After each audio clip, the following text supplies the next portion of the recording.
بعد آج جن تین آیات کا ہمیں درس سننا ہے وہ آپ کے ہاتھ میں غالباً مطبوعہ شکل میں موجود ہیں، اور درس قرآن اصل میں اسی شکل میں ہوتا ہے کہ جو متن ہے قرآن مجید کا اور جو الفاظ ہیں قرآن حکیم کے وہ بھی سامنے موجود ہوں، تاکہ الفاظ کے ساتھ ان کے مفہوم اور معانی کا آپ کے ذہنوں کے اندر ایک رشتہ قائم ہوتا چلا جائے، تبھی در حقیقت اس سے صحیح معنی میں استفادہ ہو سکتا ہے۔ وہ موجود ہے، جی ہاں۔ اعوذ باللہ من الشیطان الرجیم، بسم اللہ الرحمن الرحیم۔ یہ بڑا وہی ہے، ادھر آواز کرو تو ادھر کم، ادھر آواز کرو تو ادھر کم۔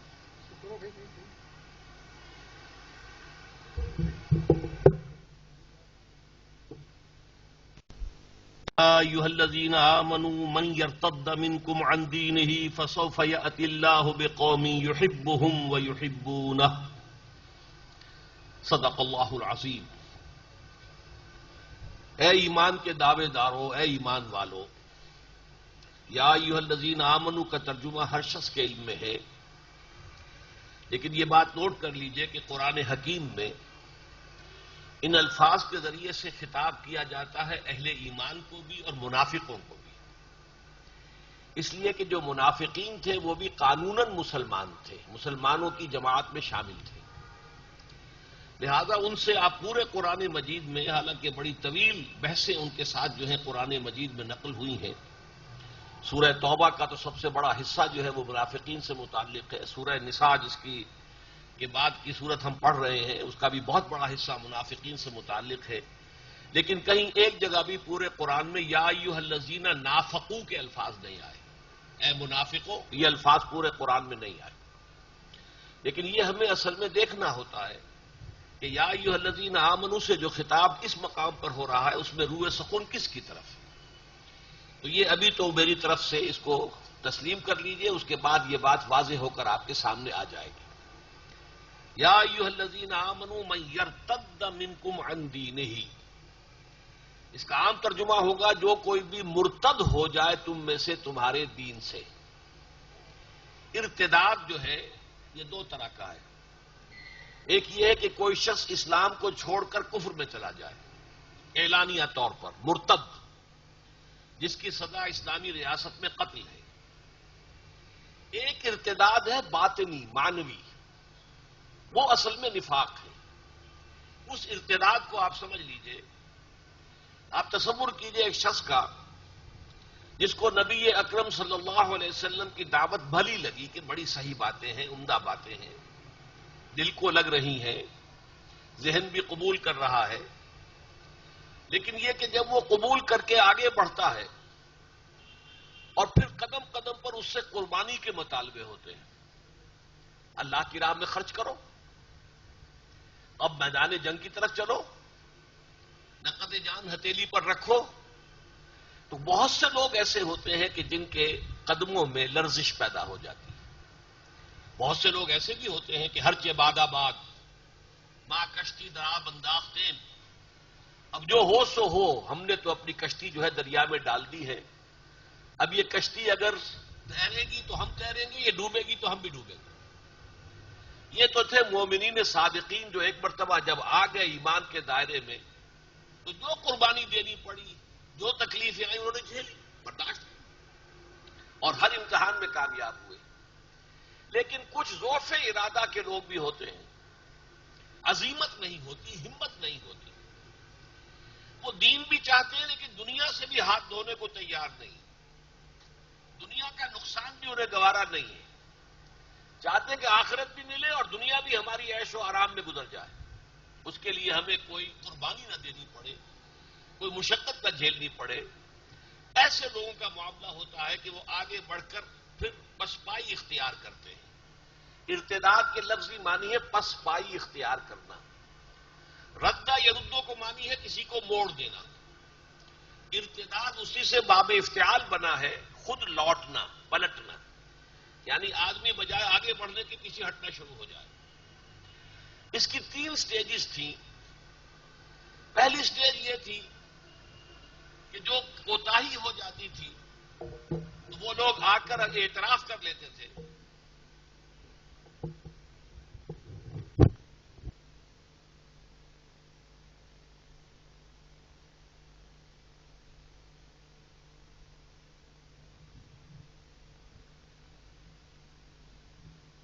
کوتاہی ہو گئی، اعتراف کر لیا، حضور سے آ کر درخواست کی کہ آپ اللہ سے ہمارے لیے استغفار کریں، کمزوری کا ہم سے مظاہرہ ہو گیا ہے۔ حضور بھی ان کو معاف کر دیتے تھے، اللہ سے استغفار بھی کرتے تھے۔ تو اس کو تو نفاق نہیں کہتے، یہ ضعف ایمان ہے جو کسی بہت مخلص صاحب ایمان پر بھی کبھی کسی وقت جو ہے وہ لاحق ہو سکتا ہے۔ جیسے کہ غزوہ تبوک کے موقع پر 3 نہایت مخلص صحابہ کا ذکر آتا ہے بڑی تفصیل کے ساتھ، بڑی لمبی حدیث ہے بخاری شریف کی، ان سے بھی خطا ہو گئی، انہوں نے آ کے اعتراف کیا، پھر انہیں اللہ کے رسول نے سزا دی، سوشل بائیکاٹ، 50 دن کا مقاطعہ۔ لیکن یہ کہ کچھ لوگوں کا معاملہ یہ ہوتا ہے کہ بار بار جب آ کر وہ معذرت کرتے ہیں تو اب انہیں ذرا شرم آنے لگتی ہے، اب وہ جھوٹے بہانے بنانے شروع کر دیتے ہیں۔ حضور میں تو بس چلنے کے لیے تیار تھا، بالکل میں نے تیاری بھی کر لی تھی، وہ اچانک میری اہلیہ بیمار ہو گئی ہے، بڑی شدید بیمار ہے اور کوئی بھی اعتبارداری کرنے والا نہیں ہے، لہذا مجھے اجازت دے دی۔ جھوٹے بہانے بنانا، جب یہ جھوٹے بہانے شروع ہوئے تو اب گویا کہ نفاق کی پہلی سٹیج کا آغاز ہو گیا۔ اسی لیے آپ قرآن مجید میں سورہ بقرہ کے دوسرے رکوع میں بھی، پھر سورہ منافقون میں بھی سب سے بڑا وصف جو ان کا شمار ہوتا ہے وہ جھوٹ ہے۔ اور بخاری اور مسلم کی جو روایات ہیں، آیت المنافق ثلاث، یا یہ کہ 4 چیزیں ایسی ہیں کہ جو کسی میں ہے تو وہ کٹر منافق ہے، ان میں بھی سب سے پہلے ہے وَإِذَا حَدَّثَ كَذَبَ، جب بات کرے جھوٹ بولے۔ اس کے بعد اگلی سٹیج آئی، انہوں نے دیکھا لوگ کچھ مسکرانے لگتے ہیں کہ یہ صاحب جو ہے ہر موقع پر ہی ان کے پاس کوئی عذر ہوتا ہے، کوئی نہ کوئی بہانہ ہوتا ہے، تو پھر وہ جھوٹی قسموں کے ذریعے سے وہ کسی طریقے سے اپنی بات کو باور کرانا چاہتے ہیں۔ اس کا ذکر بھی سورہ منافقون میں ہے، اتخذوا ایمانہم جنۃ فصدوا عن سبیل اللہ، انہوں نے اپنی قسموں کو ڈھال بنا لیا ہے اور اللہ کے راستے سے رک گئے۔ اس کے بعد پھر اگلی سٹیج جو تھی فائنل، یہ پہلی 2 سٹیجز ایسی ہیں جیسے ٹی بی کی 3 سٹیجز مشہور ہوتی تھی ایک زمانے میں۔ فرسٹ سٹیج میں ہے تو بہت آسانی سے علاج ہو جائے گا، سیکنڈ میں بھی ہے تو بھی علاج ہو سکتا ہے، تھرڈ سٹیج میں جانے کے بعد سمجھتے تھے کہ لا حاصل ہے، اب تو دن گنے جائیں گے۔ اسی طریقے سے تھرڈ سٹیج پھر وہ آتی تھی منافقت کی کہ اللہ کے رسول اور اہل ایمان سے دشمنی پیدا ہو جاتی تھی۔ ہم العدو فاحذرہم قاتلہم اللہ انا یؤفکون، یہ سورہ منافقون کے الفاظ ہیں۔ اے نبی، یہ لوگ اصل دشمن ہیں، یہ مارے آستین ہیں، یہ اندر سے ڈنک مار رہے ہیں، باہر کے دشمن کا مقابلہ آسان ہے اور ان کا سد باب جو ہے مشکل ہے۔ اب یہ جو منافقین تھے مدینے کے، ان کے بارے میں ایک بات اور سمجھ لیجئے، یہ اصل میں زیر اثر تھے یہود کے۔ مدینے کی یہ تاریخ آپ کے سامنے رہنی چاہیے، مدینے کے اصل آباد کار جو ہیں وہ اہل عرب نہیں تھے بلکہ یہودی تھے۔ یہ جو ڈایاسپورا ہوا تھا ان کا سن 70 عیسوی میں، جب انہیں فلسطین سے ملک بدر کیا گیا تو جس کا جہاں سینگ سمایا چلا گیا، یہ 3 قبیلے آ کر مدینے میں آباد ہو گئے۔ مدینہ آباد کرنے والے اصل یہودی تھے۔ اس کے بعد جبکہ یمن میں سیلاب آیا، وہاں تباہی آئی، تو وہاں سے جو قبیلے نکلے ان میں سے 2 یمن کے قبیلے اوس اور خزرج آ کر آباد ہو گئے مدینے میں۔ اس طرح یہ 5 قبیلے ہو گئے۔ اصل عرب قبیلے تھے اوس اور خزرج، اور یہودی قبائل تھے یہ 3، بنو قینقاع، بنو نذیر، بنو قریظہ۔ یہ 5 قبیلوں کا ایک شہر تھا، اور ذہن میں رکھیے، کنٹراسٹ ذہن میں رہے کہ مکہ ایک قبیلے کا شہر تھا، وہاں صرف قریشی ہوگا یا قریشی کا حلیف ہوگا یا قریشی کا غلام ہوگا، چوتھا کوئی آدمی مکے میں نہیں ہو سکتا تھا، ناممکن۔ لیکن یہاں 5 قبیلے تھے۔ اب ان میں ظاہر بات ہے کہ یہ اوس اور خزرج وہ قبیلے تھے جن کے پاس نہ کوئی کتاب آسمانی، نہ کوئی شریعت، نہ لکھنے پڑھنے کا کوئی رواج، اور یہودی تھے صاحب کتاب، تورات ان کے پاس، شریعت ان کے پاس، پڑھنے لکھنے کا رواج ان کے پاس، ان کے فقہا، ان کے علماء، ان کے مفتی حضرات۔ تو ظاہر بات ہے کہ رعب بہت تھا تمدن کے اعتبار سے کہ یہودی بہت متمدن ہیں، تعلیم یافتہ ہیں، بہت مہذب ہیں، جبکہ ہم عرب جو ہیں ہمارے پاس تو کچھ بھی نہیں۔ اس کی وجہ سے بہت سے لوگ جو ہیں اوس اور خزرج کے، یہ ان کے زیر اثر تھے۔ مرعوب بھی تھے، اور یہ کہ ان کی تمدنی جو ترقی تھی اس سے متاثر بھی تھے، اور اسی کی بنا پر ان کے بہت سے تعلقات قائم ہو گئے تھے، حلیفانہ تعلقات، دوستانہ تعلقات اوس و خزرج کے لوگوں کے، بنو قینقاع، بنو نذیر اور بنو قریظہ کے لوگوں کے ساتھ۔ اب جب نبی اکرم صلی اللہ علیہ وسلم تشریف لے آئے مدینہ منورہ ہجرت فرما کر، تو آپ نے ایک ایسا قدم اٹھایا جو تاریخ انسانی میں واقعہ یہ ہے کہ بڑے بڑے اسٹیٹس مین جو ہیں وہ رشک کرتے ہیں کہ کس قدر مناسب قدم تھا حضور نے جو اس وقت اٹھایا۔ منٹگومری واٹ کو اگر آپ پڑھیں تو کتنی کچھ تعریف اس نے کی ہے کہ ان تینوں یہودی قبیلوں سے آپ نے پیکٹ کیا، میثاق مدینہ، کہ اگر مدینہ پر باہر سے کوئی حملہ ہوگا تو ہم مل جل کر ایک امت ہو کر دفاع کریں گے۔ امت ایک اس معنی میں نہیں ہو گئے تھے، ایک امت کافر ہے، ایک امت مسلمہ ہے، وہ اس معنی میں امت نہیں، دفاع کے اعتبار سے ہم ایک امت ہو۔ لیکن جیسا کہ آپ کو معلوم ہے تینوں قبیلوں نے ایک ایک کر کے اس پیکٹ کی خلاف ورزی کی، سازشیں کی، حضور کے خلاف ریشہ دوانیاں کی، قریش کو سازش کر کر کے چڑھا کر لاتے رہے، لہذا ایک ایک کر کے ان کے ساتھ وہ پیکٹ ختم ہوا۔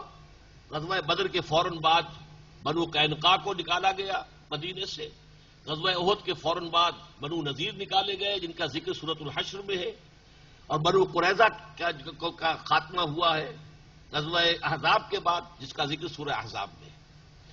لیکن یہ جو لوگ تھے کہ جو ان کے زیر اثر تھے، اوس اور خزرج کے لوگ ایمان لے آئے، ان کے چودھری، ان کے بڑے بڑے لوگ ایمان لے آئے، تو اب سب لوگوں نے سمجھ لیا کہ پورا قبیلہ ایمان لے آیا ہے، لیکن سب کے دلوں میں ایمان جاگوزی نہیں ہوا تھا، اور خاص طور پر جو ان کے روابط تھے، تعلقات تھے، دوستیاں تھیں، تو جیسے آپ جانتے ہیں کہ کوئی بڑا گھنا جنگل ہو تو اس میں ایک تو درخت ہوتے اونچے اونچے، ایک انڈر گروتھ ہوتی ہے اس کے نیچے، جھاڑیاں ہیں، جھنکاڑ ہیں درختوں کے نیچے، تو یہ یہود کے جو قداور درخت تھے وہاں پر موجود، ان کے نیچے انڈر گروتھ کی حیثیت سے یہ نفاق کے پودے، نفاق کی جھاڑیاں، یہ جھاڑ جھکاڑ جو ہے نفاق کا، یہ ان کے زیر اثر تھا۔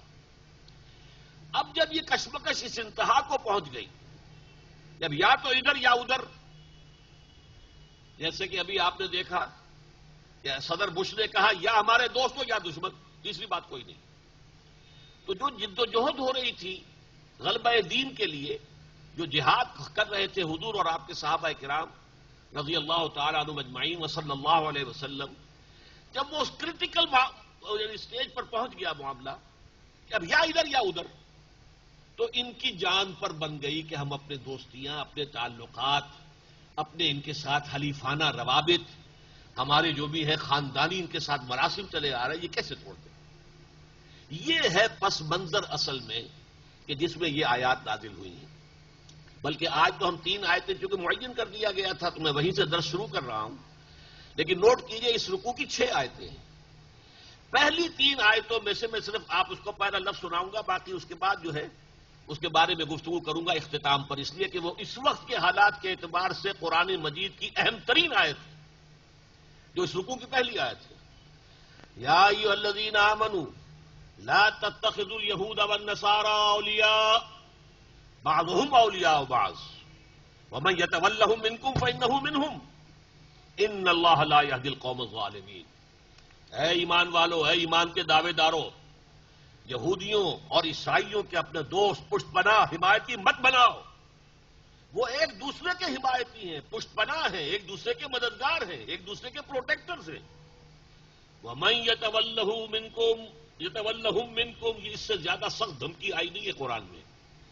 جو کوئی بھی تم میں سے ان کے ساتھ دوستی کرے گا فَإِنَّهُ مِنْهُمْ، اللہ کے نزدیک وہ انہی میں سے شمار ہوگا، وہ مسلمان شمار نہیں ہوگا، وہ یہودی یا نصرانی شمار ہوگا۔ سخت ترین الفاظ اس آیت میں، ان اللہ لا یہدی القوم الظالمین، اللہ ایسے ظالموں کو ہدایت نہیں دیتا۔ یہ ہے اصل پس منظر۔ اس پس منظر میں اب جو لوگ اس دوراہے پر آ کر ٹھٹک گئے تھے، میں نے عرض کیا تھا یا تو ایک انسان کا طرز عمل یہ ہوتا ہے کہ ہر تباد آباد، اب جو ہو سو ہو۔ تارق جو بر کنارہ اندلس سفینہ سوخت، تاریخ نے جب کہ ہسپانیہ کے ساحل پر اتر گئے اپنی کشتیاں جلا دی تاکہ کسی کے دل میں خیال بھی نہ آ سکے کہ واپس جا سکتے ہیں، اب تو یہیں پر مریں گے یا یہیں پر اللہ کی کا دین جو ہے اسے غالب کریں گے. تو ایک تو لوگ وہ ہوتے ہیں، ایک وہ لوگ ہیں جو ٹھٹک کر کھڑے رہ جاتے، چلیں نہ چلیں، بڑھیں نہ بڑھیں، ہمت کریں نہ کریں. ان کے اندر وہ ضعف ارادے کی قوت نہیں، عزیمت نہیں، ہمت نہیں، حوصلہ نہیں، بالکل یکسو نہیں ہو گئے ہیں کہ اب ہمیں تو آخرت درکار ہے، دنیا سے کوئی سروکار نہیں. جب تک یکسو نہ ہو آدمی تو پھر وہ ٹھٹک کر کھڑا ہوتا ہے، وہ پیچھے ہٹتا ہے. جبکہ جو لوگ جن کے اندر خلوص اور اخلاص ہے وہ آگے بڑھتے ہیں دشمن کے مقابلے کے لیے. یہ پیچھے ہٹیں گے، تھوڑا تھوڑا کر کے پیچھے ہٹیں گے. یہ ارتداد معنوی ہے، ارتداد قانونی نہیں. قانونی ارتداد تو یہ ہے کہ کوئی شخص کھلم کھلا عیسائی ہو جائے، کوئی شخص کھلم کھلا. جیسے آپ کو معلوم ہے حضرت ام حبیبہ رضی اللہ تعالی عنہا جب ہجرت حبشہ کر کے گئی ہیں اپنے شوہر کے ساتھ، تو ان کا شوہر وہاں جا کر عیسائی ہو گیا، مرتد ہو گیا. جب مرتد ہو گیا تو نکاح ختم ہو گیا. پھر حضور نے پیغام بھیجا ہے، اس لیے کہ آخر ابو سفیان کی صاحبزادی تھی، گویا کہ قریش کے بڑے اونچے گھرانے کی. تو حضور نے پیغام بھیجا ام حبیبہ کو، اور حضرت نجاشی رحمۃ اللہ علیہ نے نکاح پڑھایا غائبانہ. حضور مدینے میں ہے، نکاح وہاں ہو رہا ہے حبشہ میں، اور نجاشی رحمۃ اللہ علیہ نے ہی اپنی طرف سے مہر ادا کیا. تو یہ ارتداد ایک قانونی ارتداد ہوتا ہے کہ ایک شخص کھلم کھلا عیسائی ہو جائے، یہودی ہو جائے، ہندو ہو جائے، سکھ ہو جائے، پارسی ہو جائے، اور اسلامی ریاست اگر قائم ہے تو اس کی سزا قتل. قتل مرتد پر ایک کتاب ابھی ہم نے چھاپی ہے جسٹس تنزیل الرحمان صاحب کی، جو ہمارے ہاں کی بڑی علمی شخصیت ہیں. ان کی بڑی پرانی کتاب تھی، بہت عرصے سے وہ جو ہے دستیاب نہیں تھی. ویسے اس موضوع پر مولانا مودودی کا ایک رسالہ بھی موجود ہے، قتل مرتد. لیکن یہ چونکہ جسٹس ہے، قانون دان، لہذا ان کی کتاب جو ہے وہ واقعہ یہ ہے کہ جو حضرات بھی اس مسئلے کے قانونی پہلوؤں کو سمجھنا چاہیں انہیں ضرور جسٹس تنزیل الرحمان صاحب کی اس کتاب کو پڑھنا چاہیے. لیکن یہ ہے ارتداد قانونی، ارتداد ظاہری. ایک ہے نفاق، ارتداد معنوی، پیچھے تو ہٹ رہے ہیں لیکن اسلام کا جو اوپر لیبل ہے وہ لگا ہوا ہے. اس کی میں بہترین مثال دیا کرتا ہوں، بہت عرصہ ہو گیا ان چیزوں کو، کہ جیسے کہ کوئی شہتیر ہے، دیمک اسے لگ گئی ہے. وہ دیمک کو بھی اللہ نے کیا کیڑا ہے چھوٹا سا، لیکن اتنی سمجھ دے رکھی ہے کہ وہ شہتیر کو اندر ہی اندر کھوکھلا کرتی ہے، اوپر جو ہے ایک ونیئر چھوڑتی جاتی ہے. دیکھنے والوں کو پتہ نہ چلے کہ اندر سے کھوکھلا ہو گیا شہتیر، اندر سے کھا جائے گی. یا دروازے کی چوکھٹ ہے وہ اندر سے کھا جائے گی لیکن اوپر سے نظر نہیں آئے گا. وہ تو جب اچانک شہتیر گرے گا معلوم ہوگا کہ یہ تو در حقیقت اس کو کھا لیا دیمک نے. بلکہ یہی واقعہ یاد آ کہ حضرت سلیمان کے ساتھ ہوا تھا. یا کولو من ساتا، ان کا جو عصا تھا اسے دیمک چٹ کر گئی، لیکن وہ کھڑے رہے. اور وہ جب گرے ہیں تب جنوں کو معلوم ہوا کہ لوگ ہم تو یہ سمجھ رہے تھے کہ سلیمان زندہ ہیں اور ہماری نگرانی کر رہے ہیں، معلوم ہے ہمارے پاس غیب کا کوئی علم نہیں ہے. بہرحال یہ نفاق جو ہے دیمک کی طرح ہے، اندر سے ایمان کو کھوکھلا کر دیا، وہ کفر ہو گیا. جیسے سورہ منافقون میں کہا گیا ذالک بانہم آمنوا ثم کفروا فتبع علی قلوبہم، یہ ایمان تو لائے تھے لیکن پھر انہوں نے کفر کیا ہے اور اب ان کے دلوں کے اوپر مہر کر دی گئی ہے. اب یہ تفقہ اور اصل فہم انہیں حاصل نہیں ہو سکتا. تو یہ ہے کہ اندر سے کھوکھلے ہو گئے لیکن اوپر سے مسلمان ہیں، وہ ہے جن سے خطاب ہو رہا ہے. یا ایھا الذین آمنوا من یرتد منکم عن دینہ فسوف یأتی اللہ بقوم یحبہم ویحبونہ. اس میں ایک اللہ تعالیٰ کی شان بے نیازی ہے. اللہ عنقریب ایسے لوگوں کو لے آئے گا جن سے وہ محبت کرے گا اور وہ اس سے محبت کریں گے. یعنی تم یہ نہ سمجھو کہ یہ سائبان تمہارے اٹھائے ہوئے اٹھا ہوا ہے، تم اگر ہٹ جاؤ گے تو یہ گر جائے گا. نہیں، اللہ کا دین ہے، اللہ تمہیں ہٹائے گا کسی اور کو لے آئے گا. تم مردود ہو جاؤ گے، راندہ درگاہ حق ہو جاؤ گے. جیسے کہ سورہ محمد کی آیت میں فرمایا گیا ان تتولوا یستبدل قوما غیرکم، ہم نے تمہیں چنا ہے، هو اجتباکم، تمہیں پسند کر لیا ہے، تمہیں اونچا رتبہ دیا ہے، لیکن اگر تم پیٹھ دکھا دو گے ہم تمہیں ہٹائیں گے، کسی اور قوم کو لے آئیں گے. ہماری قوت تخلیق ختم تو نہیں ہو گئی. اسی طریقے سے فرمایا کہ اگر تم یہ راستہ چھوڑ دو گے، اللہ اور اس کے رسول کی مدد نہیں کرو گے، دین کے لیے سرفروشی، جانفشانی، قربانی کا معاملہ نہیں کرو گے، اللہ اوروں کو لے آئے گا تمہاری جگہ. فسوف یأتی اللہ بقوم، ایسے لوگوں کو لے آئے گا اب یہاں جو الفاظ آئے ہیں اور یہ 3 اعتبارات سے یہ ہے اصل میں جس کے لیے ہمارے ساتھیوں نے آج اس درس کے لیے ان آیات کو منتخب کیا ہے. یہ مقام اس اعتبار سے بہت پیارا مقام ہے. اس میں 3 ڈائمنشن سے اللہ کی محبوب شخصیتوں کے کردار کا جائزہ لیا گیا. پہلی ڈائمنشن کیا ہے؟ اللہ ان سے محبت کرے گا، وہ اس سے محبت کریں گے. اب یہ نہایت پیارا انداز ہے، پورے قرآن مجید میں منفرد ہے یہ مقام، اس لیے کہ اللہ اور اہل ایمان کی محبت کا ذکر تو قرآن میں ہے بہت جگہ. ان اللہ یحب المحسنین، اللہ محسنین کو پسند کرتا ہے. ان اللہ یحب الذین یقاتلون فی سبیلہ صفا کانہم بنیان مرصوص، اللہ کو اپنے ان بندوں سے محبت ہے جو اس کی راہ میں جنگ کرتے ہیں صفے باندھ کر گویا کہ سیسا پلائی ہوئی دیوار ہے. اسی طرح والذین آمنوا اشد حبا للہ، جو واقعتاً صاحب ایمان ہے ان کی شدید ترین محبت اللہ کے ساتھ ہوتی ہے. تو علیحدہ علیحدہ اللہ کی محبت اہل ایمان کے لیے اور اہل ایمان کی محبت اللہ کے لیے، یہ تو مختلف مقامات پر مل جائے گی. لیکن جس انداز میں نہایت دل آویز انداز میں یہاں بات آئی ہے، یہ محب اور محبوب کو بیک وقت جو سامنے لایا گیا ہے، یحبہم و یحبونہ، ان کا پہلا وصف یہ ہوگا کہ اللہ ان سے محبت کرے گا. یہ بات بڑی عجیب ہے. اصل میں اس کے اندر ایک بڑا گہرا رمز جو ہے وہ پوشیدہ ہے. دیکھیے، اگرچہ اللہ تعالیٰ نے ہمیں ہدایت دی، یہ راستہ غلط ہے، یہ راستہ صحیح ہے، تمہارا اختیار ہے، تم صحیح راستہ اختیار کرو یا غلط راستہ اختیار کرو، ہم نے تمہیں بتا دیا ہے. انا ہدیناہ السبیل اما شاکرا و اما کفورا، راستہ ہم نے دکھا دیا، تمہارا اختیار ہے، تم شکر گزار بندے بنو یا ناشکرے بن جاؤ. لیکن یہ ہمارا چوائس جو ہے، اس میں بھی اللہ تعالیٰ کے فضل اور عنایت کا دخل ہوتا ہے. اگر میں چوز کرتا ہوں کہ میں اللہ ہی کے راستے پر چلوں گا تو یہ بھی اللہ کے فضل کے بغیر ممکن نہیں ہے، اس میں بھی اللہ کی عنایت ہوتی ہے. محبت پہلے اللہ کی طرف سے آتی ہے. اسی کو کہا جاتا ہے کہ ایک تو ہوتے سالک مجذوب، ایک ہوتے مجذوب سالک. کچھ لوگ ایسے ہوتے ہیں جنہیں اللہ اپنی طرف کھینچ لیتا ہے. اللہ یجتبی الیہ من یشاء، اللہ جس کو چاہتا ہے اپنی طرف کھینچ لیتا ہے. اب حضرت عمر تو نکلے تھے حضور کو قتل کرنے کے ارادے سے، اللہ نے زبردستی کدھر جا رہے ہو ادھر آؤ گیا، اور وہ اپنی وہ تلوار ننگی جو حضور کے قتل کرنے کے ارادے سے ننگی لے کر تلوار جا رہے تھے، اسے گلے میں حمائل کر کے غلاموں کی طرح حاضر ہو گئے. تو وہاں اجتباع پہلے ہوا ہے، ہدایت بعد میں آئی ہے. اور بعض لوگ وہ ہوتے ہیں جن کو سالک مجذوب کہتے ہیں، جو لوگ خود چلتے ہیں قدم بقدم قدم بقدم اللہ کی طرف، اور پھر اللہ انہیں اپنی طرف کھینچ بھی لیتا ہے بعد میں. لیکن پہلے ان کی عمل کی جد و جہد ہوتی ہے. ایک وہ ہوتے ہیں جنہیں اللہ کھینچ لیتا ہے، جس کو چاہے اس کی پسند ہے. تو یہ وہ لوگ ہیں جن کو اللہ کھینچ لیتا ہے. یہ سورہ حج کی آخری آیت میں بھی ہو اجتباکم، اللہ نے تمہیں چن لیا ہے، پسند کر لیا ہے. یہ اللہ کا فضل سمجھو. اور اس کا پھر عکس کیا ہوگا؟ یحبونہ، وہ اس سے محبت کریں گے. یہ میں بھی آیت آپ کو سنا چکا ہوں سورہ بقرہ کی، والذین آمنوا اشد حبا للہ. ایمان کی یہ ڈیفینیشن جو ہے یہ بہت کم لوگوں کے سامنے ہے. اہل ایمان تو حقیقت میں وہ ہیں کہ جو شدید ترین محبت اللہ سے کرتے ہیں. کوئی محبت ان کے دل کے سنگھاسن پر اللہ کی محبت کے برابر براجمان نہیں ہو سکتی. اس کے بالا ہو جانا تو گویا کہ یوں سمجھیے قیامت ہے، برابر بھی نہیں.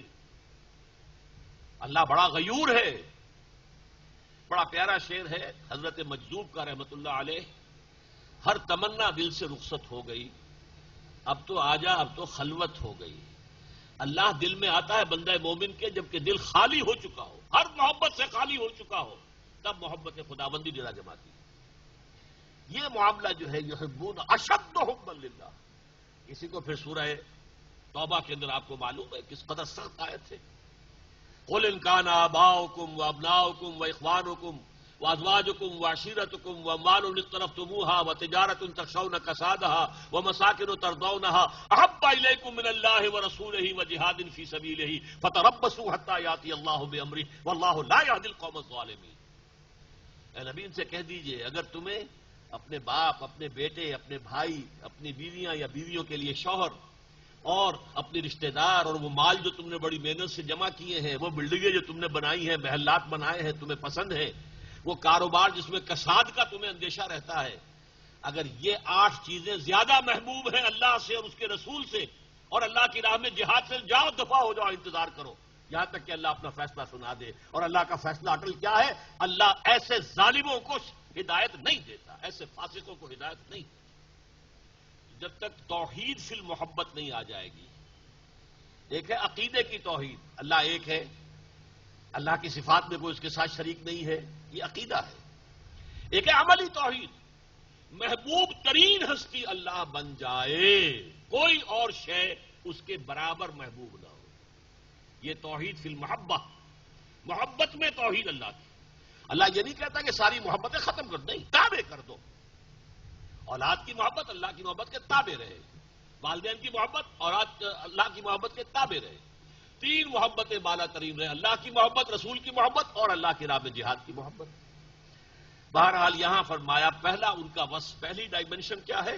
یحبہم، اللہ ان سے محبت کرے گا، وَيُحِبُّونَهُ، اور وہ اللہ سے محبت کرے گا. دوسری ڈائمنشن، اب اللہ کے ساتھ تعلق تو یہ ہو گیا محبوبیت کا، محب اور محبوب. اب یہ انسانوں کے ساتھ تعلق، وہ اس کی ڈائمنشن کیا ہے؟ اذلۃ علی المؤمنین اعزۃ علی الکافرین. اہل ایمان کے حق میں بہت نرم،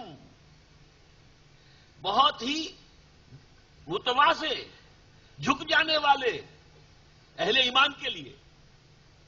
اذلہ کا لفظ آتا ہے کمزور کے لیے. عربی زبان میں ذلت جو ہے، اردو کے اندر تو ذلیل کے معنی کچھ اور ہو جاتے ہیں، کمینگی کا مفہوم آ جاتا ہے. عربی میں یہ معنی نہیں ہے، بلکہ ذلیل کے معنی کمزور کے ہیں. تو آپ جو ہے اہل ایمان کے سامنے تو کمزوری ثابت کریں.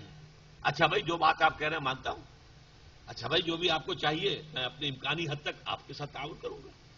وہ یہ کہ معلوم ہو کہ ان کے اندر رحمت ہے، شفقت ہے، محبت ہے، رافت ہے اہل ایمان کے حق میں. عزت علی الکافرین، کافروں کے حق میں سخت، بھاری. اس کو کہا علامہ اقبال نے، ہو حلقہ یاراں تو بریشم کی طرح نرم، اور رزم حق و باطل ہو تو فولاد ہے مومن. معلوم ہے کہ اس شخص کے اندر تو انگلی دھسائی نہیں جا سکتی، کسی محبت کا واسطہ کام نہیں دے رہا. ماں رو رہی ہے کہ بیٹے چھوڑو اس محمد کے دین کو، آؤ میری طرف واپس. لیکن ماں کو چھوڑ کر جا رہا ہے بیٹا. مصعب بن عمیر ماں کو چھوڑ کر نکلا ہے کہ نہیں نکلا؟ نکلے ہیں. سعد بن ابی وقاص جو ہے وہ آخر ماں جو ہے مرن برت رکھے ہوئے تھی اور وہ واسطے دے رہی تھی کہ تمہیں ماں باپ کے حقوق کا خیال نہیں ہے. لیکن اللہ اور اس کے رسول کا حق جو سامنے آ گیا وہ ماں باپ کے حقوق سے فائق ہے. لہذا یہ ہے کہ سختی ایسی ہو کہ نرم وہ انگلی دھسا نہ سکے. جیسے ہم کہتے ہیں کہ جیسے ایک شخص جو ہے وہ تو بھائی تم تو پٹھے ہاتھ نہیں دھرنے دیتے. آدمی معلوم ہو کہ پوری طرح سخت کھڑا اپنے موقف کے اندر، کسی درجے میں نرمی دکھانے کو تیار نہ ہو. یہ ظاہر بات ہے جیسا کہ میں نے عرض کیا تھا، جب یہ حق و باطل کے درمیان کشاکش اس کریٹیکل پوائنٹ کو پہنچ جائے پھر لازم ہوتا ہے عزت علی الکافرین اذلۃ علی المؤمنین.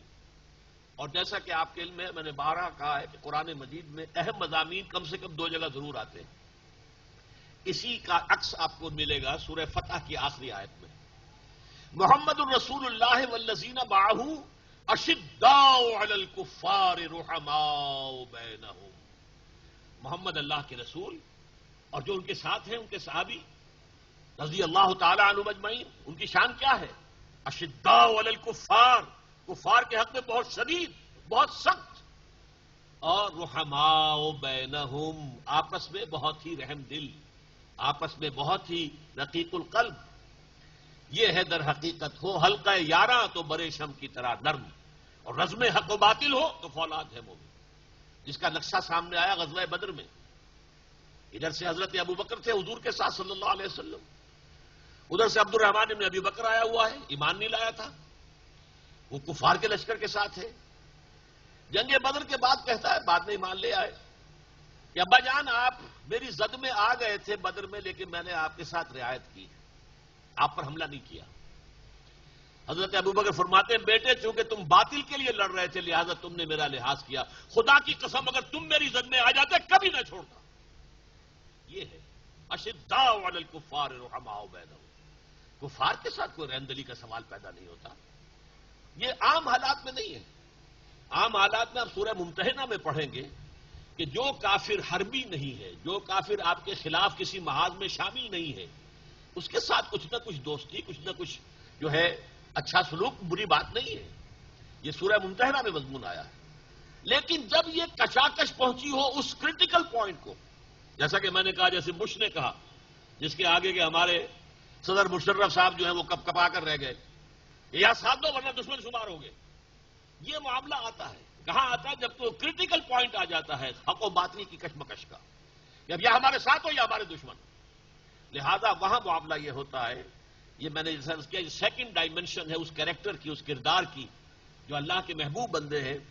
اذلۃ علی المومنین اعزۃ علی الکافرین، جو سورہ فتح میں آیا ہے اشداء علی الکفار رحماء بینہم. اب تیسری ڈائمنشن، اللہ کے ساتھ تو ہو گئی باہمی محبت، یحبہم ویحبونہ. ادھر دائیں بائیں اہل ایمان کے لیے بہت نرم، اہل کفر کے لیے بہت سخت. اب تیسری ڈائمنشن، یجاہدون فی سبیل اللہ، جہاد کرتے ہیں اللہ کی راہ میں، ولا یخافون لومۃ لائم، اور کسی ملامت کرنے والے کی ملامت کا کوئی خوف نہیں کرتے. اب یہ معاملہ بڑا لمبا ہو جائے گا. جہاد کے معنی کیا ہے؟ جہاد کے معنی کوشش، لیکن جہاد اور کوشش میں فرق ہے. جوہد کے معنی کوشش، جہاد کے معنی کشاکش، جب مقابلہ ہوتا ہے. جیسے ٹگ آف وار ہے، آپ کو معلوم ہے رسا کشی ہو رہی ہے، ایک ٹیم ادھر سے کھینچ رہی ہے، دوسری ٹیم ادھر سے کھینچ رہی ہے، ایک جیتے گی ایک ہارے گی.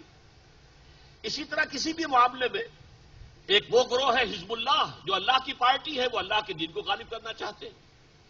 دوسری حزب الشیطان مقابلے میں موجود ہے، وہ شرک اور کفر کے لیے زور لگا رہے ہیں. ابو جہل جو ہے ان کا لیڈر ہے، ان کے درمیان تو کشاکش ہوگی کہ نہیں ہوگی. یہ ہے جہاد. اب اس جہاد کے مختلف مراحل ہیں. جہاد اپنے نفس کے خلاف بھی ہو سکتا ہے، کیونکہ ہمارے اندر بھی تو ایک شیطان موجود ہے نا، نفس امارہ، ان النفس لامارۃ بالسوء. پھر معاشرے کے خلاف معاشرہ کہتا ہے چلو ادھر، اسلام کہتا ہے چلو ادھر. کشمکش ہو جائے گی کہ نہیں؟ چلو تم ادھر کو ہوا ہو جدھر کی. یار تو ایک راستہ تو یہ ہے، زمانہ بات نہ سازت تو با زمانہ بے ساز. زمانہ تمہارے ساتھ سازگار نہیں ہے تو تم زمانے کے ساتھ سازگار ہو جاؤ، فرکشن تو نہیں ہوگی. لیکن نہیں، ایک یہ ہے زمانہ بات نہ سازت تو با زمانہ ستیز. اگر زمانہ تمہارے ساتھ سازگاری نہیں کر رہا، لڑو اس زمانے سے. یہ اولو العزم لوگوں کا کام ہوتا ہے، باہمت لوگوں کا کام ہوتا ہے، صاحب کردار، کریکٹر والے لوگ. اور پھر جہاد آگے چل کر قتال کی شکل اختیار کرتا ہے. اس میں ظاہر بات ہے کہ ہتھیلی پر جان لے کر ہی میدان میں آدمی نکلتا ہے نا. وہ تو نکل کے واپس آ گئے تو سمجھیے بونس ہے، ورنہ جو شخص بھی جنگ میں گیا ہے وہ رسک لے کر جا رہا ہے اپنی جان کا. تو یجاہدون فی سبیل اللہ ولا یخافون لومۃ لائم، اور وہ کسی ملامت کرنے والے کی ملامت سے نہیں ڈرتے. اس کے کیا معنی؟ دیکھیے، اللہ کی راہ میں جہاد جو بھی کریں گے اور جو بھی اپنا رخ کر لیں، انی وجہت وجہی للذی فطر السماوات والارض حنیفا، اور جو کہہ دیں گے ان صلاتی و نسکی و محیایا و مماتی للہ رب العالمین، اب ان کو دو طرح کی مخالفتیں پیش آئیں گی. ایک تو معاندین ہوں گے، وہ کہیں گے دماغ خراب ہو گیا، پاگل ہو گئے ہیں، یہ دقیانوسی لوگ ہیں، یہ فلاں ہیں، یہ فلاں ہیں، ان کے خلاف وہ زور لگا رہے ہیں. ایک ہوتے ہیں جو محبت بھرے انداز میں، بڑے بزرگانہ انداز میں، بڑے خیر خواہانہ انداز میں، بڑے ناصحانہ انداز میں. بھائی دیکھو ذرا، اپنے مستقبل کی فکر بھی کرو، اپنے بچوں کا بھی خیال کرو. تمہاری بیٹیاں ان کے ہاتھ بھی پیلے کرنے کے نہیں، تم تو ہما وقت لگ گئے ہو، تمہیں دنیا کا خیال ہی نہیں رہا. بھائی دین بھی اپنی جگہ ہے، لیکن دنیا بھی تو ہے نا، اس کا بھی تو حق ادا کرنا ہے. یہ ہوتی ہے نصیحت ناصحانہ انداز میں. اس کو کہتے ہیں ملامت. وہ تو مخالفت تو ہے ہی ہے جس کی ہے، لیکن یہ بڑا سٹل انداز ہوتا ہے. اس کا ذکر جو ہے سورہ عنکبوت کے پہلے رکوع میں ہے. وقال الذین کفروا للذین آمنوا اتبعوا سبیلنا ولنحمل خطایاکم وما هم بحاملین من خطایاهم من شیء. وہ جو نوجوان اہل ایمان سے حضور کے ساتھی بنے، ان کے بزرگ لوگ انہیں کہتے تھے کہ بھائی جو راستہ ہمارا ہے اسی پر چلو، اور تم سمجھتے ہو کہ یہ راستہ غلط ہے، اللہ کے ہاں تمہاری پکڑ ہو جائے گی، ہم ذمہ دار ہیں. وَلْنَحْمِلْ خَطَایَاكُمْ، تمہاری خطاؤں کا بوجھ ہم اٹھا لیں گے، ہم جواب دہی کریں گے. تم آؤ ہمارے راستے پر، چھوڑو محمد کے راستے کو صلی اللہ علیہ وسلم. فرمایا وَمَا هُمْ بِحَامِلِينَ مِنْ خَطَایَاهُمْ مِنْ شَيْءٍ إِنَّهُمْ لَكَاذِبُونَ. وہ ان کی خطاؤں میں سے کوئی بوجھ اٹھا نہیں سکیں گے، اور وہ جھوٹ بول رہے ہیں. تو یہ جو انداز ہوتا ہے، یہ در حقیقت ہے ناصحانہ خیر خواہانہ. یہ آگے کی فکر بھی کرو، دائیں بائیں بھی دیکھا کرو. تم نے تو اپنے آپ کو لگا دیا اسی کام کے اندر. آخر دنیاوی مصلحتیں بھی ہوتی ہیں.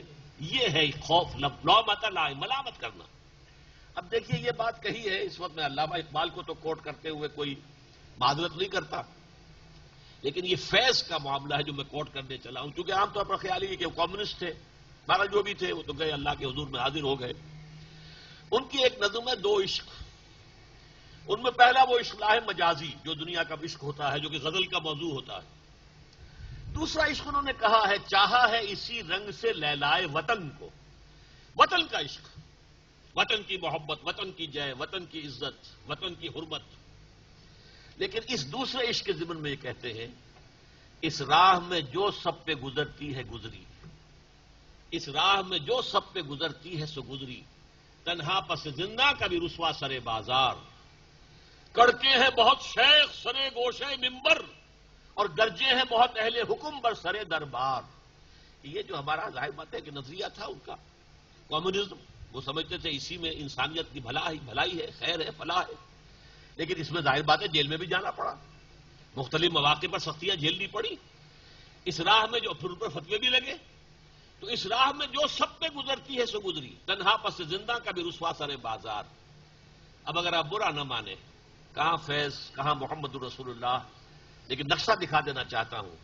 3 سال کی شیب بنی ہاشم کی قید کاٹی یا نہیں کاٹی محمد نے اور ان کے صحابہ نے صلی اللہ علیہ وسلم؟ پس زندہ تھے کہ نہیں؟ رسوا سرے بازار، طائف کی گلیوں میں کیا ہو رہا تھا؟ ٹھٹھے لگ رہے ہیں، مذاق اڑ رہے ہیں، پتھراؤ ہو رہا ہے. رسوا سرے بازارے یہاں شوق ستم گارے. تو اس راہ میں جو سب پہ گزرتی ہے سو گزری، تنہا پس زندہ کبھی رسوا سرے بازار، کڑکے ہیں بہت شیخ سرے گوشے ممبر، ہمارے خلاف فتوے دیے گئے، اور گرجے ہیں بہت اہل حکم بر سرے دربار، بڑے بڑے ڈکٹیٹروں نے جو ہمارے خلاف یہ کارروائیاں کی ہیں. چھوڑا نہیں غیروں نے کوئی ناوی کے دشنام. ہمارے جو مخالف تھے غیر، انہوں نے ہر تیر چلایا ہمارے اوپر، ہمیں گالیاں دی. اور چھوٹی نہیں اپنوں سے کوئی طرز ملامت، اپنوں سے جو ہوتی ہے یہ خیر خواہانہ انداز، یہ طرز ملامت، یہ وہ لفظ ہے. چھوٹی نہیں اپنوں سے کوئی طرز ملامت، اس عشق نہ اس عشق پہ نادم ہے مگر دل، ہر داغ ہے اس دل میں بجز داغ ندامت. ہم نے جو بھی کیا ہے حق کی خاطر کیا ہے. ہم نے وطن کو اپنا معبود بنایا، وہ اور ان کا نظریہ تھا. ہمارا معبود اللہ ہے، ہم اللہ کے لیے جہاد کر رہے ہیں. لیکن ظاہر بات ہے کہ وہ چیزیں ہوں گی، ایک طرف کفار کے حملے ہوں گے، ایک طرف اپنوں کی طرف سے اندر ہی اندر مخالفت ہوگی. کیا کر رہے ہو؟ ذرا دائیں بائیں کا خیال کرو، آگے پیچھے کا خیال کرو، اولاد کا خیال کرو. بیٹیوں والے ہوں، ان کے ہاتھ پہلے کیسے ہوں گے؟ تم نے یہ شرعی پردہ نافذ کر دیا، کون تمہارے ساتھ رشتہ لے گا اور دے گا؟ کیا ہو جائے گا تمہیں؟ اور یہ سب لوگ جو ہیں بڑی بڑی داڑھیوں والے جو ہیں یہ بھی رشوتیں لیتے ہیں. تم لوگے تو گویا کہ قیامت آ جائے گی. اور یہ دیکھو بڑے بڑے حاجی نمازی، اور انہوں نے سود کے اوپر رقم لے کر حویلیاں بنائی ہے، تو تمہیں کیا ہو گیا؟ یہ سنتے ہیں کہ نہیں باتیں؟ جو بھی اس راستے پر آئے گا اسے یہ باتیں سننی ہوگی. تو اب یہ 3 ہو گئی ڈائمینشنز مکمل. یا ایھا الذین آمنوا من یرتد منکم عن دینہ، اے اہل ایمان، اس لیے کہ وہ بھی اہل ایمان شمار کرتے تھے اپنے آپ کو منافق. جو بھی کوئی تم میں سے اپنے دین سے پسپائی اختیار کرے گا، پیچھے ہٹے گا. یہاں یہی مسئلہ ہوتا ہے، یا آگے بڑھو یا پیچھے ہٹتا ہوں گا، کھڑا نہیں. سکون محال ہے قدرت کے کارخانے میں، یا آگے بڑھیں گے یا پیچھے ہٹیں گے. کسی جگہ پر کھڑا ہونا ممکن نہیں ہے. جیسے کہ حضور نے فرمایا جس شخص کے دینی اعتبار سے 2 دن برابر ہوئے وہ گھاٹے میں رہا. کل کے مقابلے میں آج آپ کی دینی حالت بہتر ہونی چاہیے تھی. کل جتنی ہی ہے، یہ 24 گھنٹے تو ضائع ہو گئے نا. کہاں گئے؟ کہاں حساب دو گے؟ اور آج جو حالت ہے کل جو آنے والی ہے اس میں بہتر نہیں ہوئے تو پھر گھاٹا ہے. جس کے 2 دن برابر ہیں وہ خسارے میں ہے. مسلسل ترقی، آگے بڑھو. تو یا تو پیش رفت ہوگی، آگے بڑھنا ہوگا، اور یا یہ کہ پسپائی ہو جائے گی، پیچھے ہٹ جاؤ گے. تو جو کوئی پسپائی کا راستہ اختیار کرے گا تو عنقریب اللہ تعالیٰ ایسے لوگوں کو لے آئے گا جن سے وہ محبت کرے گا اور وہ اس سے محبت کریں گے. وہ اہل ایمان کے حق میں بہت نرم ہوں گے، برے شم کی طرح نرم. کیا خوبصورت الفاظ اقبال نے استعمال کیے. ہو حلقہ یارا تو برے شم کی طرح نرم، ریشم کی طرح نرم. عزت علی الکافرین اشداء علی الکفار، جیسا کہ میں نے آپ کو بتایا. رزم حق و باطل ہو تو فولاد ہے مومن. اور تھرڈ ڈائمنشن یجاہدون فی سبیل اللہ، وہ جہاد کریں گے اللہ کی راہ میں، ولا یخافون لومۃ لائم، اور کسی ملامت کرنے والے کی کسی ملامت کا کوئی اثر قبول نہیں کرے. یہ ہے کردار اللہ کے محبوب بندوں کا. اب اگر دل میں کوئی ہوک سی اٹھی ہو کہ اللہ ہمیں یہ اختیار کرنے کی توفیق دے دے، تب تو یہ کہ میرا یہ بیان کرنا بھی مفید، آپ کا سننا بھی مفید. اور اگر یہ دل میں آرزو نہیں پیدا ہو رہی کہ اللہ تعالی ہمیں بھی ان میں شامل کر دے، اللہم ربنا اجعلنا منہم، اللہم ربنا اجعلنا منہم، اللہم ربنا اجعلنا منہم. اے اللہ ہم سے محبت فرما اور ہمارے دلوں میں اپنی محبت کو سب سے بالا کر دے، اور اے اللہ ہمیں یہ طرز عمل اختیار کرنے کی توفیق دے اہل ایمان کے حق میں بہت نرم چارہ اور کفار کے مقابلے میں سخت. اور اللہ ہمیں ہم توفیق دے، ہم جہاد کریں تیرے راستے میں، کپائیں اس میں اپنی جانیں اور مال، اور نہ کسی مخالفین کی مخالفت کی پرواہ کرے اور نہ کسی اپنے ناصحین کی جو اس نوع کی نصیحتیں ہیں ان پر کان دھرے. فرمایا ذالک فضل اللہ یؤتی من یشاء. دیکھیے بہت پیارے الفاظ ہیں یہ اللہ کا فضل ہے، وہ دیتا ہے جس کو چاہتا ہے. اس لیے کہ فضل کسے کہتے ہیں؟ فضل کہتے ہیں بغیر استحقاق کوئی شے ملے. ایک ہوتی اجرت یا اجر، ایک کام آپ نے کیا اس کا اجر مل رہا ہے آپ کو، ایک مزدوری آپ نے کی اس کی اجرت مل رہی ہے. یہ ہے بقدر جو محنت اور بقدر مشقت جو ہے وہ آپ کو اجرت یا اجر ملے گا. فضل جو ہے بلا استحقاق. سادہ ترین مثال یہ ہے کہ آپ نے کسی معمار کو اپنے ہاں کسی مرمت کے کام پہ لگایا تھا، فرض کیجئے 100 روپے 150 روپے اس کی دہاڑی طے تھی. آپ نے دل میں نوٹ کیا کہ بہت محنت سے شخص نے کام کیا، دل لگا کے کام کیا. اس نے یہ نہیں دیکھا کہ کوئی مجھے دیکھ رہا ہو تبھی کام کروں، نہیں، بلکہ وہ اپنی دھن کے اندر. تو آپ اس کو کہتے ہیں بھائی 150 تو تمہاری وہ دہاڑی اور یہ 20 روپے میری طرف سے. اور یہ فضل ہے، یہ فضل ہے، اضافی ہے. تو ذالک فضل اللہ یؤتی من یشاء. یہ اللہ کا فضل ہے، جسے چاہتا دیتا ہے. ہر شخص کے لیے نہیں ہے یہ. اللہ سے واسألوا اللہ فضلہ، اللہ سے اس کا فضل تلاش کرو، مانگو اللہ سے فضل مانگو اللہ کا. تو اس حوالے سے ہمیں اللہ تعالیٰ سے دعا کرنی چاہیے. اللہم انی اسألک من فضلک. آپ کو معلوم ہے نماز کے لیے مسجد میں داخل ہو تو کیا پڑھتے ہیں؟ اللہم افتح لی ابواب رحمتک، اور نکلتے ہیں اللہم انی اسألک من فضلک. یہ فضل کا جو ہم سوال کرتے ہیں، اللہ سے دعا کرتے ہیں اللہ ہمیں فضل دے. ذالک فضل اللہ یؤتی من یشاء. اب کہیں ایسا خیال نہ ہو جائے کہ یہ تو کروڑوں انسان ہیں، اللہ تعالیٰ کا فضل کتنا ہوگا جو سب کو بانٹ دے ہو. فرمایا واللہ واسع علیم. اللہ بہت کشادگی والا ہے، اس کی وسعتوں کا تمہیں اندازہ نہیں ہے، اس کے خزانوں کے اتھاہ ہیں. واسع علیم، لیکن علیم بھی ہے. یؤتی کل ذی فضل فضلہ. وہ دیکھتا ہے کون حقدار ہے فضل کا، اسے دیتا ہے. فضل کا بھی حقدار ہونا پڑتا ہے، کسی درجے میں اپنے آپ کو مستحق بنانا پڑتا ہے. یؤتی کل ذی فضل فضلہ. وہ فضل عطا کرتا ہے صاحب فضل کو، لیکن اس میں اس کا چوائس ہے. علیم ہے، کون جو ہے واقعتاً اس کی قدر کر سکتا ہے، کون ہے کہ جو اس کا حق ادا کر سکتا ہے، کون ہے کہ جو اللہ تعالیٰ کی طرف سے اس انعام و اکرام کا حق ادا کر سکتا ہے. واللہ واسع علیم. اب دیکھیے اگلی آیت، اور اس کے لیے جو میں نے پس منظر آپ کو پہلے بتا دیا تو اب ایک لفظ خود بول رہا ہے، انما ولیکم اللہ ورسولہ. دیکھو مسلمانوں، یہ تمہاری رشتہ داریاں دوستیاں یہ نہیں.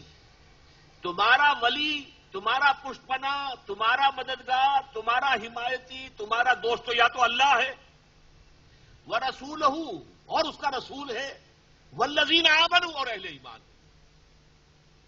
تمہاری دوستی ان تین کے ساتھ محدود ہو جانی چاہیے. دیکھیے جسے کہتے ہیں نا کسی کے ساتھ کو اچھا سلوک کر دینا، وہ کسی کافر کے لیے بھی جیسا کہ میں نے کہا برا نہیں ہے. اگر وہ حربی نہیں ہے، آپ کے خلاف ایکٹیو نہیں ہے، آپ کے خلاف کسی اتحاد میں شامل نہیں ہے، وہ جس کو تظاہرہ کہا گیا قرآن مجید میں کہ انہوں نے لم یظاہروا علیکم، کسی کے ساتھ جو ہے گٹھ جوڑ نہیں کیا تمہارے خلاف، اس کے ساتھ کوئی اچھا سلوک بھی کرو، کوئی حرج نہیں. لیکن دلی محبت اور بھروسہ اور حمایت یہ اللہ اور اس کے رسول اور اہل ایمان کے سوا کسی کے ساتھ نہیں. یہ کارڈینل پرنسپل ہے، جان لیجیے.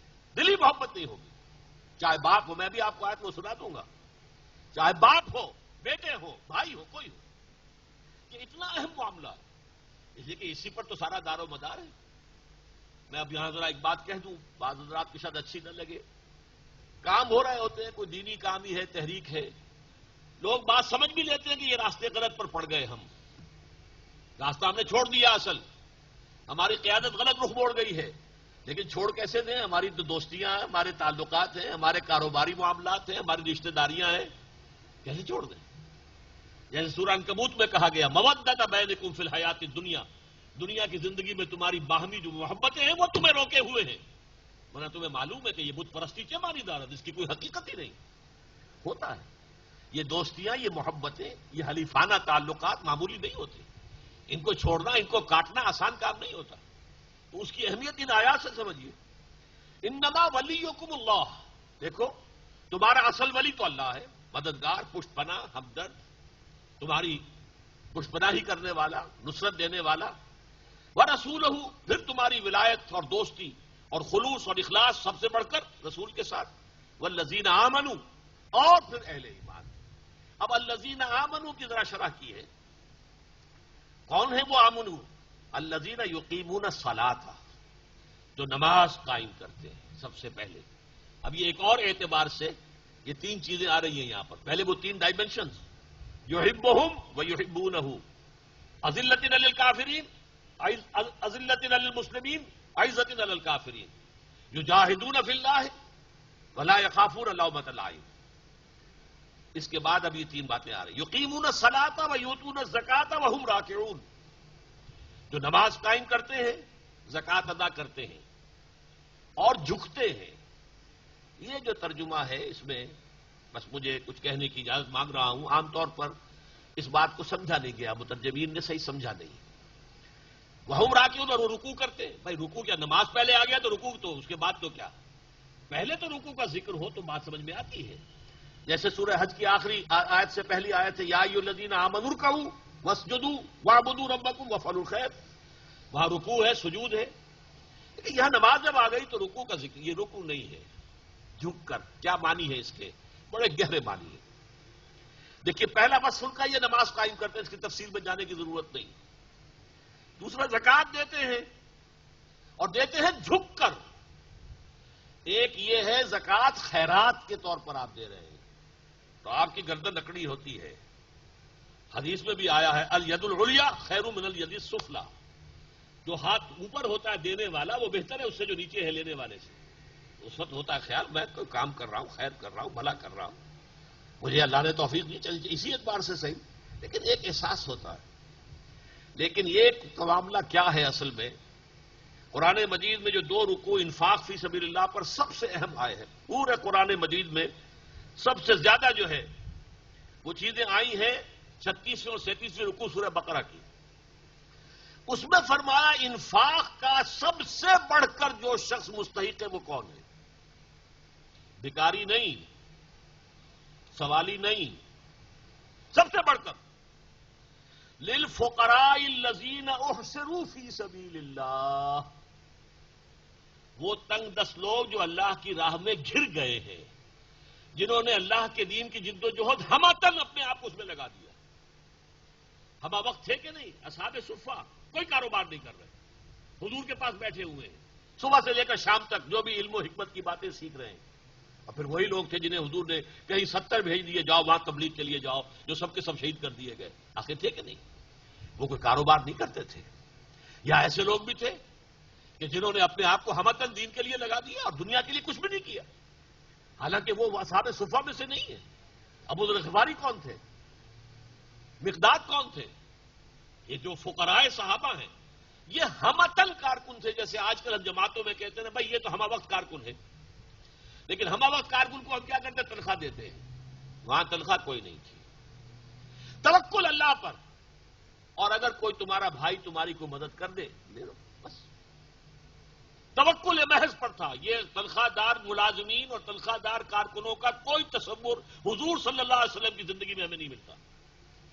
ہم نے اختیار کیا ہے مجبوراً آج کے حالات کے تحت، جو مختلف جماعتوں میں ہے، ہمارے ہاں بھی ہے.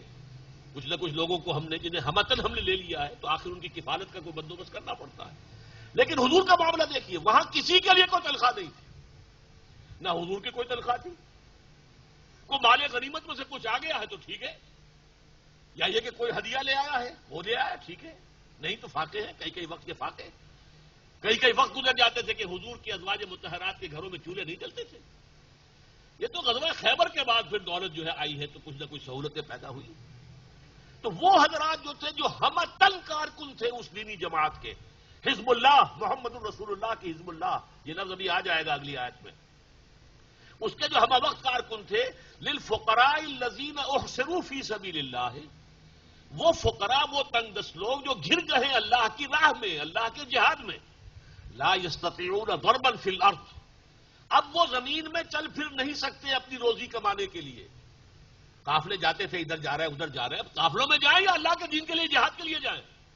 لا یستطیعون ضربا فی الارض یحسبهم الجاہل اغنیاء من التعفف، جاہل انہیں یہ سمجھتا ہے کہ یہ غنی ہے اس لیے کہ وہ مانگتا تو ہے ہی نہیں. وہ اللہ کا بندہ جس نے اپنے آپ کو اللہ کے در پر بٹھا دیا، وہ کسی کے سامنے ہاتھ پھیلائے گا؟ ناممکن. وہ تو یہ کہ وہ تو ایک تو ہے سوالی جو آپ کے کپڑے پکڑ کر کھڑے ہو جاتے ہیں، وہ تو اپنی محنت پر وصول کرتے ہیں آپ سے، تنگ آ کر آپ کو نکال کے ان کو دیتے ہیں تو وہ پیچھا چھوڑتے ہیں آپ کا. وہ تو مزدوری کی ایک شکل ہے جو بنا رکھی ہے لوگوں نے. لیکن یہ جو ہے اللہ کے وہ بندے جنہوں نے اپنے آپ کو دین کے لیے ہمتن فارغ کر دیا. اب توکل ہے، اللہ نے کوئی شے بھیج دی، اور اللہ تعالیٰ کے جو بھی بندے ہیں وہ اگر ان کو کوئی مدد کرتے، لیکن ایسے لوگوں کی مدد جو ہے اس طور سے نہیں ہو سکتی جیسے خیرات دی جاتی ہے. نہیں، وہ آپ کی مدد قبول کر لیں تو آپ ان کے احسان مند ہوں، وہ آپ کے احسان مند نہیں ہوں گے. فرمایا للفقراء الذین احصروا فی سبیل اللہ لا یستطیعون ضربا فی الارض یحسبهم الجاہل الاغنیاء من التعفف تعرفهم بسیماہم، ان کے چہروں سے تم پہچان لو گے. فاقہ ہے تو چہرے پر تو اثر ہوگا، چہرہ اترا ہوا تو ہوگا. لا یسألون الناس الحافا، وہ لوگوں سے لپٹ کر سوال نہیں کرتے، مانگتے نہیں ہیں بھکاریوں کی طرح. یہ ہے اصل انفاق فی سبیل اللہ کے سلسلے میں دو رکوعوں کا پورے مضمون کا آخری حصہ یہ ہے، یہ کلائمیکس ہے اس کا. اور یہ قرآن مجید کا یوں سمجھیے ضربہ سنام ہے انفاق فی سبیل اللہ کے موضوع پر. 36ویں اور 37ویں رکوع جو ہے سورہ بقرہ کے، یہ ہے یہاں مراد کہ وہ جب دیتے ہیں، کچھ مدد کرتے ہیں، زکوٰۃ دیتے ہیں تو وہ جھک کر دیتے ہیں، وہ تن کر نہیں دیتے. وہ اپنے ان ساتھیوں کا احسان مانتے ہیں کہ آپ نے ہماری یہ جو مدد تھی قبول کر لی. اس کے لیے وہ نہیں ہے کہ تن کر گردنوں. جو یہ 3 اوصاف آئے یہاں پر ان لوگوں کے جو جہاد فی سبیل اللہ کی راہ میں ہے.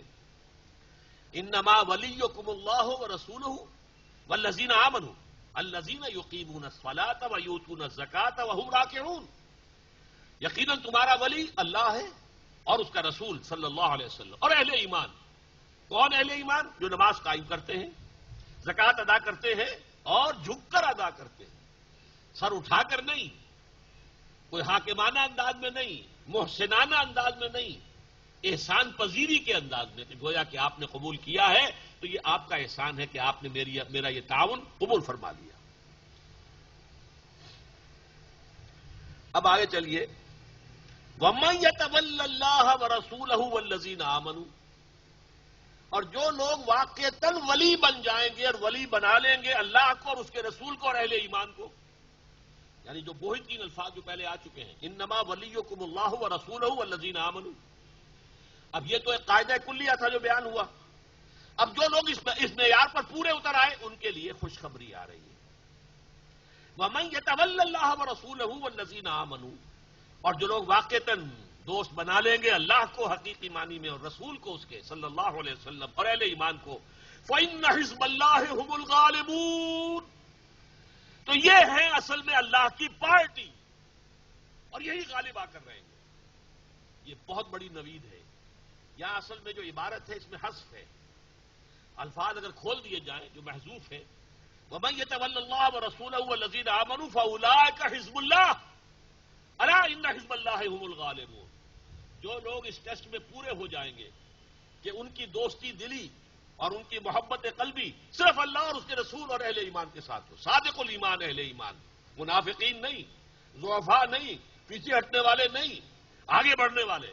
یجاہدون فی سبیل اللہ ولا یخافون لومۃ لائم، جو اس 3 ڈائمنشن پر پورے اترنے والے ہیں، ان کے ساتھ اگر ان کی ایمان دوستی کا جو دائرہ محدود ہو گیا، فاولئک حزب اللہ، تو اب یہ مل جل کر اللہ کی ایک جماعت بن جائیں گے.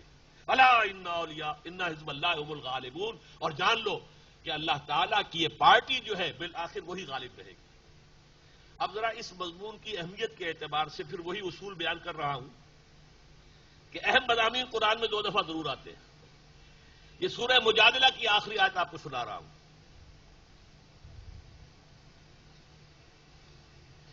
لا تجد قوما یؤمنون باللہ والیوم الآخر، تم ہرگز نہیں پاؤ گے ان لوگوں کو جو اللہ پر ایمان رکھتے ہیں اور یوم آخر پر ایمان رکھتے ہوں، یوادون من حاد اللہ، کہ وہ محبت کرتے ہیں ان سے جو اللہ کے دشمن ہوں.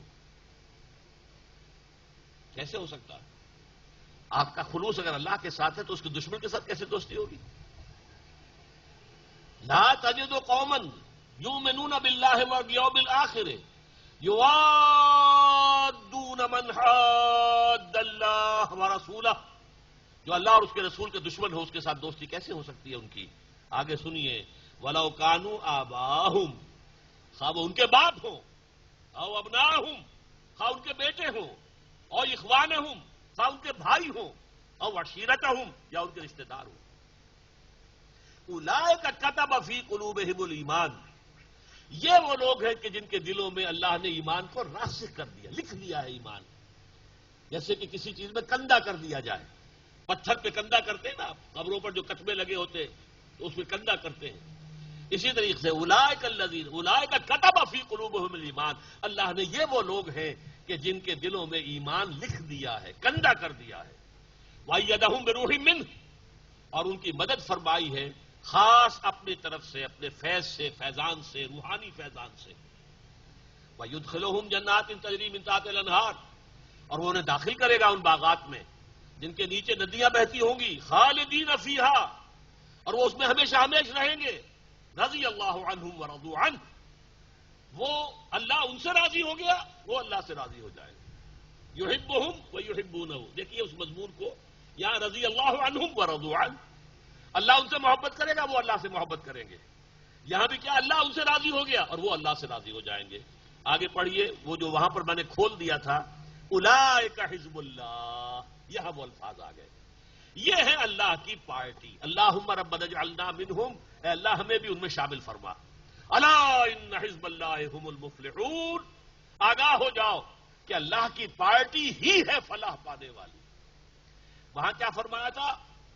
فإن حزب اللہ هم الغالبون. ان دونوں کو بھی ذرا تقابل کر لیجئے. غلبے کا تعلق اس دنیا سے ہے، فلاح کا تعلق آخرت سے ہے. یہ فلاح یہ تو بہت بڑی شے ہے. اولئک هم المفلحون، یہ در حقیقت اللہ کے یہ بندے جن کی دوستیاں، جن کی محبتیں، جن کے دلی تعلقات یہ محدود ہو گئے اللہ کی ذات، رسول کی ذات اور اصل اہل ایمان، وہ جو اللہ کی راہ میں جہاد کر رہے ہوں، جنہیں آج کل کی اصطلاح میں ایکٹیوسٹ کہتے ہیں آپ، جو واقعتاً اپنا تن من دھن لگا رہے ہوں. ان صلاتی و نسکی و محیایا و مماتی للہ رب العالمین، جو اس کا نمونہ پیش کر رہے ہوں. اگر یہ دوستی آپ کی اس دائرے کے اندر محدود ہو گئی، آپ کے دائرے سے نکل گئے، باپ بھی نکل گیا، بھائی بھی، اگر باپ بھی ہے ایسا ہی، کیا کہنے نور علی نور، بیٹے بھی ایسے ہی ہے، کیا کہنے نور علی نور، وہ تو اس دائرے میں رہیں گے. لیکن اگر باپ دوسری طرف کھڑا ہوا ہے، بیٹا دوسری طرف کھڑا ہوا ہے، تو ان میں کوئی تعلق محبت کا، دوستی کا نہیں ہو سکتا. وَلَوْ كَانُوا آبَاءَهُمْ أَوْ أَبْنَاءَهُمْ أَوْ إِخْوَانَهُمْ أَوْ عَشِيرَتَهُمْ، چاہے باپ ہوں، بیٹے ہوں، بھائی ہوں، رشتہ دار ہوں. ایسے ہی لوگوں کے دلوں میں ایمان جو ہے وہ کھود دیا گیا ہے، کندہ کر دیا گیا ہے، لکھ دیا گیا ہے. اللہم ربنا اجعلنا منہم. اب ذرا آئیے، میں نے عرض کیا تھا کہ وہ جو 3 آیتیں ہیں اس رکوع کی پہلی، اس وقت کے حالات کے اعتبار سے اہم ترین. دیکھیے یہ اس رکوع کا چونکہ 3 آیتوں کا درس کا یہاں ساتھیوں نے اعلان کر دیا تھا، ورنہ میں شروع ہی یہاں سے کرتا، لیکن ہم نے یہ کیا ہے کہ جو آپ کے پاس جو چھپی ہوئی ہیں آیات، پہلے ان کا درس مکمل کر لیا ہے. اب دیکھیے 3 آیات یہ ہیں، یا ایھا الذین آمنوا لا تتخذوا اليہود والنصارى اولیاء بعضهم اولیاء بعض. اہل ایمان مت دوست بناؤ یہودیوں کو اور نصرانیوں کو، عیسائیوں کو، وہ خود ایک دوسرے کے دوست ہیں۔ یہاں ذرا غور کیجئے گا، یہ تاریخی اعتبار سے بڑی اہم بات آپ کو بتا رہا ہوں۔ جب میں نے پہلی مرتبہ یہ بات کہی تھی تو ہندوستان کے دینی رسالوں میں بھی اس کے اوپر بہت جو ہے تحسین کی گئی کہ یہ بات پہلی مرتبہ ڈاکٹر اسرار نے کہی ہے۔ عام طور پر لوگ اجازت سے گزر جاتے ہیں۔ تاریخی حقیقت یہ ہے کہ جب قرآن نازل ہو رہا تھا ان کے درمیان دوستی نہیں تھی۔ عیسائیوں کی اور نصرانیوں کی شدید دشمنی تھی، عیسائیوں کی اور یہودیوں کی۔ یہودیوں نے تو حضرت مسیح کو صلیب پر چڑھوایا، دوستی کیسے ہو جاتی؟ جنہیں وہ اپنا معبود مان رہے ہیں، خدا کا بیٹا مان رہے ہیں۔ تو ہسٹری میں تو بہت لمبی تاریخ موجود ہے کہ بڑی شدید دشمنی تھی، بہت شدید پرسیکیوشن۔ اصل میں یہ آج کے بارے میں پیشن گوئی ہے، آج کے اس دور کے بارے میں۔ پوٹینشلی تھی یہ، لیکن ایکچولی اب ہوئی ہے۔ جیسے آپ کہتے ہیں کہ آم کی گٹھلی میں آم کا پورا درخت ہے، پوٹینشلی پورا درخت کہاں ہے؟ آپ کی گٹھلی میں موجود ہے، وہیں سے نکلا ہے نا۔ وہ دو پتوں کی شکل میں نکلا، پھر بڑھا ہے، درخت بنا، آیا کہاں سے بھائی؟ سارا مواد اسی گٹھلی میں تھا۔ اسی طریقے سے وہ تھی تو صحیح، اپیرنٹ نہیں تھی، ظاہر نہیں تھی، بلکہ دشمنی تھی شدید۔ قرآن مجید میں آیا ہے ہم نے اغرینا بینہم العداوۃ والبغضاء، ہم نے ان کے درمیان بغض اور دشمنی پیدا کر دی ہے، تو ایک دوسرے کے دشمن تھے۔ وقالت الیہود لیست النصارى علی شیء وقالت النصارى لیست الیہود علی شیء وهم یتلون الکتاب، سورہ بقرہ کی آیت ہے کہ نہیں؟ یہودی کہتے ہیں نصارہ کی کوئی حقیقت نہیں، نصارہ کہتے ہیں کہ یہودیوں کی کوئی حقیقت نہیں۔ تو یہ تو ان کے درمیان تو بڑی سخت دشمنی تھی۔ یہ اصحاب الاخدود کون تھے؟ یہودی بادشاہ یمن کا کچھ عرصے کے لیے یہودیوں کی حکومت قائم ہو گئی تھی یمن میں، ذو نواس۔ اس نے حضرت عیسیٰ کے پیروکاروں کو زندہ جلایا تھا، اصحاب الاخدود۔ والسماء ذات البروج والیوم الموعود وشاہد ومشہود کتب اصحاب الاخدود النار ذات الوقود اذ هم علیہا قعود وهم علی ما یفعلون بالمؤمنین شہود۔ ہزاروں عیسائیوں کو اس شخص نے زندہ جو ہے کھائی بنا کر آگ کی اس میں جلایا، یہودی نے۔ تو یہودیوں اور عیسائیوں کے درمیان ہرگز دوستی اس وقت نہیں تھی جب یہ آیت نازل ہوئی۔ پوٹینشل دوستی تھی اندر، لیکن باہر ایکچوئل دشمنی تھی۔ یہ ہوا ہے، یہ کل مجھے تقریر جو کرنی ہے اس میں اس کی پوری تفصیل آپ کے سامنے رکھوں گا کہ کس طریقے سے، کن ہتھ کنڈوں سے، کن چال بازیوں سے، کن سازشوں سے پھر یہودیوں نے آج جو شکل بن چکی ہے، یہ صرف دوستی کی نہیں ہے بلکہ پورا عالم عیسائیت یہودیوں کے پنجے میں آ چکا ہے، گرفت میں۔ وہ یہودیوں کے تابع ہیں اب۔ جیسے علامہ اقبال جو ہے 1905 سے 1908 تک رہے تھے یورپ میں، جرمنی میں رہے اور انگلستان میں رہے، اور وہاں انہوں نے دیکھا جو کچھ، فرنگ کی رگے جہاں پنجہ یہود میں ہے۔ یہ پنجہ یہود میں آج پورا عالم عیسائیت آ چکا ہے۔ ان کے درمیان شدید گہرا جو ہے وہ معاونت ایک دوسرے کے ساتھ، اور اسی کے بل پر یہ اسرائیل قائم ہوا ہے۔ کیا یہودیوں کا باپ بھی قائم کر سکتا تھا اسرائیل؟ یہ تو جو آپ کو معلوم ہے یونائٹڈ نیشن نے بنا کر دیا ہے۔ پہلا وہ تھا لیگ آف نیشنز، اس نے بنا کر بالفور ڈکلریشن جو ہے اس کے تحت ان کو آباد ہونے کی اجازت دی گئی۔ یہ تفسیر مجھے کل جو ہے، میرا خطاب اسی موضوع پر ہے۔ انسانیت کے اصل دشمن کون ہے؟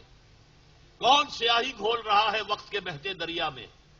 یہ ساری خباثتیں جو تاریخ انسانی میں آ رہی، کہاں سے آ رہی ہیں؟ اس کی الٹیمیٹ سورس کیا ہے؟ یہ مجھے موضوع ہے کل کا، آپ نے اگر اخبار میں اشتہار بھی دیکھ لیا ہو تو وہاں تفصیل سے بیان کروں گا۔ یہ آج کے لیے آئے تھے جو قرآن میں اتری، اس وقت ان کی دوستی ہے، اس وقت گٹھ جوڑ مکمل ہے، بلکہ یہودی جو ہے وہ ان کے اوپر قابو یافتہ ہے۔ بعضهم اولیاء بعض۔ اب دیکھیے حضور کے زمانے میں یہودیوں کا طرز عمل کچھ اور تھا، عیسائیوں کا طرز عمل کچھ اور تھا۔ یہودی بدترین دشمن تھے، بدترین دشمن، اور نصارہ مسلمانوں کے ساتھی تھے۔ اسی سورہ مائدہ میں آیت موجود ہے، لَتَجِدَنَّ أَشَدَّ النَّاسِ عَدَاوَةً لِلَّذِينَ آمَنُوا الْيَهُودَ وَالَّذِينَ أَشْرَكُوا۔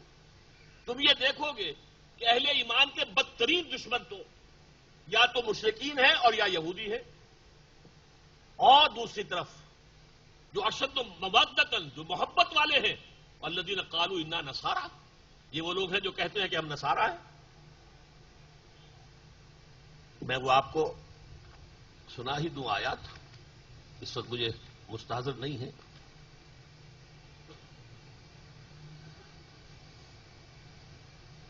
لَتَجِدَنَّ أَشَدَّ النَّاسِ عَدَاوَةً لِلَّذِينَ آمَنُوا الْيَهُودُ وَالَّذِينَ أَشْرَكُوا. تم لازماً پاؤ گے کہ اہل ایمان کے شدید ترین دشمن تو وہ ہیں جو یہودی ہیں اور مشرک ہیں. وَلَتَجِدَنَّ أَقْرَبَهُمْ مَوَدَّةً، اور تم دیکھو گے محبت میں ان سے قریب ترین وہ ہیں لِلَّذِينَ آمَنُوا الَّذِينَ قَالُوا إِنَّا نَصَارَىٰ، جو یہ کہتے ہیں کہ ہم نصارہ ہیں. ذَلِكَ بِأَنَّ مِنْهُمْ قِسِّيسِينَ وَرُهْبَانًا وَأَنَّهُمْ لَا يَسْتَكْبِرُونَ. اور یہ اس لیے ہے کہ ان میں درویش ہیں، ان میں راہب ہیں، وہ استکبار نہیں کرتے.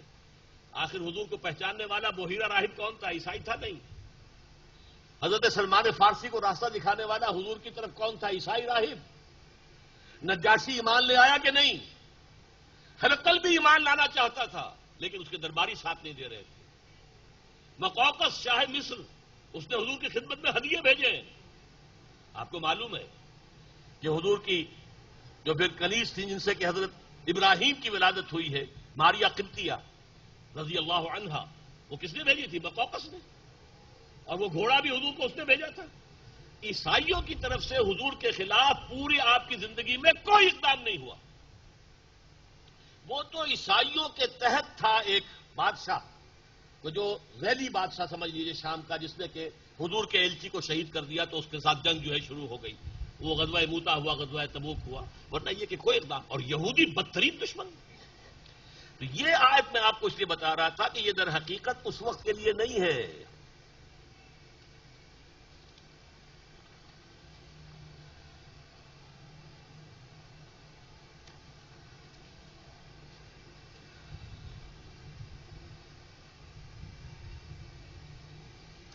یا ایھا الذین آمنوا لا تتخذوا اليہود والنصارى اولیاء. میں پھر ڈنکے کی چوٹ کہہ رہا ہوں، یہ آج کے لیے ہی آیت قرآن مجید میں نازل ہوئی. اس لیے کہ قرآن مجید کے بارے میں حضور نے جو بیان فرمایا، دیکھیے مجھے وہ حدیث پیاری یاد آ گئی. حضرت علی راوی ہے، فرماتے ہیں حضور نے ارشاد فرمایا انہا ستکون فتنۃ، عنقریب ایک بہت بڑا فتنہ رونما ہوگا. حضرت علی فرماتے ہیں کہ میں نے عرض کیا فقلت مل مخرج منہا یا رسول اللہ، اے اللہ کے رسول یہ فرمائیے اس سے نکلنے کا راستہ کون سا ہوگا. اس موقع پر رہا نہیں جاتا، بے شمار مرتبہ میں پہلے بھی کہہ چکا ہوں، لیکن توجہ دلائے بغیر نہیں گزر سکتا یہاں سے کہ دیکھیے ہم اگر ہوتے تو کیا پوچھتے؟ یہ فتنہ کب آئے گا، کیوں آئے گا، کہاں سے آئے گا، کدھر سے آئے گا، کیا ہوگا، یہ پوچھتے نا. حالانکہ ان تمام سوالوں کا جواب علم ہے، علمی معلومات حاصل ہو گئی. عملی اعتبار سے کیا تھا؟ نجات کون سی ہوگی، نکلیں گے کیسے.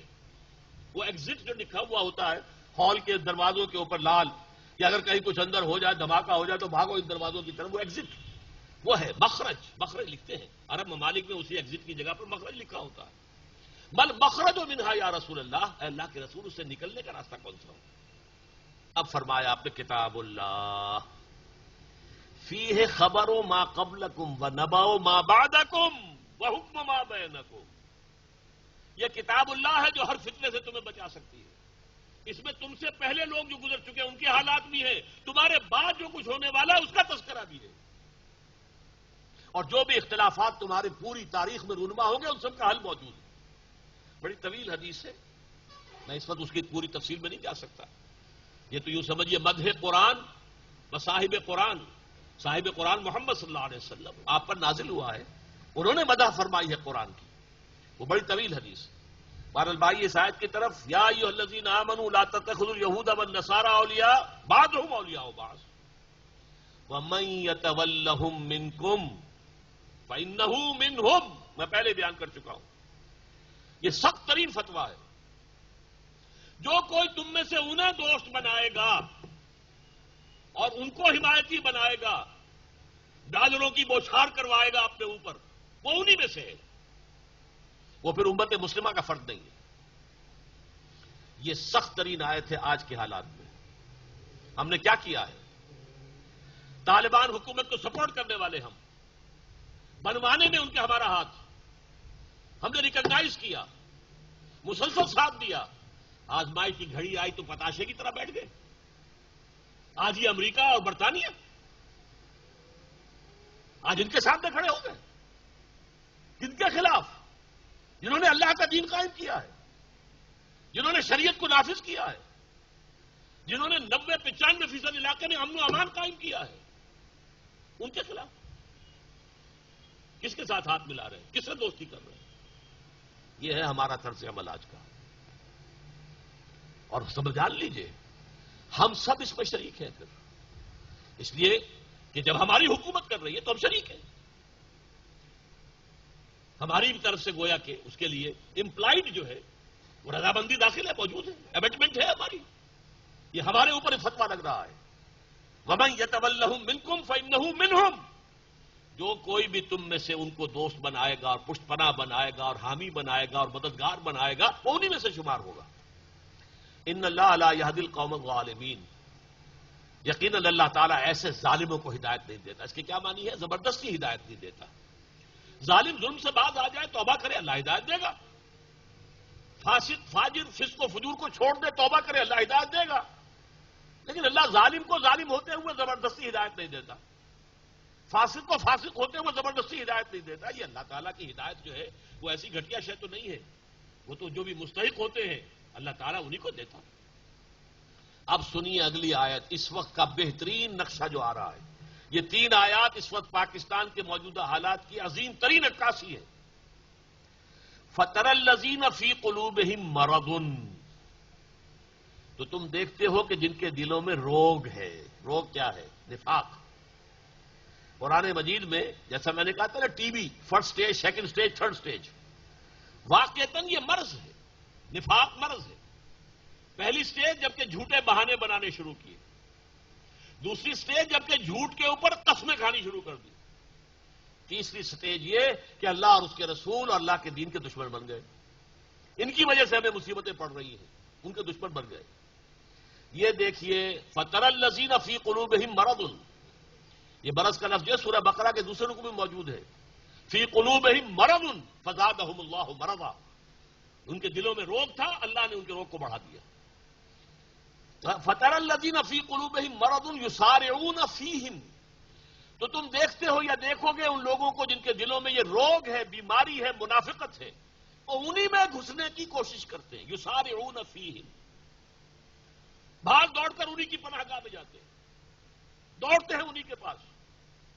کرگل کا معاملہ ہوا تو دوڑ کے بھاگ گئے. آپ کے وہ وزیر اعظم جو پہلے تھے وہ بھاگے ہیں جا کر کس کے پاس؟ کلنٹن کے پاس. مذاق اڑوایا. میرے ساتھ فوٹو سیشن چاہتا تھا نواز شریف. کیسے کیسے فکرے اس نے چست کیے. چھٹے کے دن خاص طور پر گیا ہے.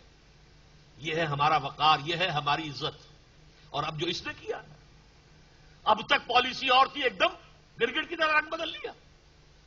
حالانکہ ابھی تک طالبان کی حکومت کا جو سفارت خانہ ہے موجود ہے ہمارے، واحد ملک ہے دنیا کا جس کے جہاں پر سفارت خانہ رہ گیا. اب سعودی عرب اور امارات کا کیا شکایت ہے؟ تو ان کی جیب میں ہے، امریکہ کی جیب میں. ان کی حکومت امریکہ کی وجہ سے قائم ہے، ورنہ کبھی کی ختم ہو گئی ہوتی. ان کا سر، ان کی جوتی انہوں نے مار مار کے جو ہے سارا ان کو، یعنی ان کا دولت بھی اپنے پاس گھسیٹ لی ہے. جنگ کے سارے اخراجات جو ہے خرید کی جنگ کے انہی سے وصول کیے اور اپنی اکانومی کو بہتر کیا. لیکن یہ کہ گھستے انہی کے اندر، جاتے پھر ادھر ہی. فَتَرَى الَّذِينَ فِي قُلُوبِهِم مَّرَضٌ يُسَارِعُونَ فِيهِمْ يَقُولُونَ نَخْشَىٰ أَن نُّصِيبَنَا دَائِرَةٌ. کہتے کیا ہیں؟ ہمیں اندیشہ ہے کہ کوئی بہت بڑی مصیبت ہم پر آ جائے. بتائیے 100% یہ اس وقت کی پوزیشن نہیں ہے. یہ وہ الفاظ تھے جو میں کہہ کے آیا تھا مشرف صاحب سے، رو در رو. کیونکہ انہوں نے جب بلانے شروع کیے تھے کچھ گروپس کی شکل میں تو میں حیران ہوا مجھے کیسے یاد فرما لیا. اور وہ بھی علماء اور مشائخ کی محفل میں. میں نہ علماء میں سے، نہ مشائخ میں سے، نہ 3 میں، نہ 13 میں. اس سے پہلے آگرہ جاتے ہوئے انہوں نے علماء اور مشائخ کو یاد فرمایا تھا تو مجھے یاد نہیں کیا تھا. اس مرتبہ اللہ نے بات کہلوانی تھی، ڈنکے کی چوٹ کہہ کر آیا. اگر آپ نے ساتھ دیا ٹھیک ہے، جو آپ میزانیہ نفع و نقصان رکھ رہے ہیں ہمارے سامنے، ساتھ دینے میں یہ فائدے ہیں اور ساتھ دے دیں گے یہ اندیشے، یہ نقصانات ہیں. میں نے کہا کہ پرویز صاحب، اگر تو معاملہ صرف مادیات کا ہو اور صرف فوری نتائج پیش نظر ہو تو آپ کا یہ فورن اگینسٹ کا جو ٹیبل ہے، یہ میزانیہ نفع و نقصان 100% درست ہے.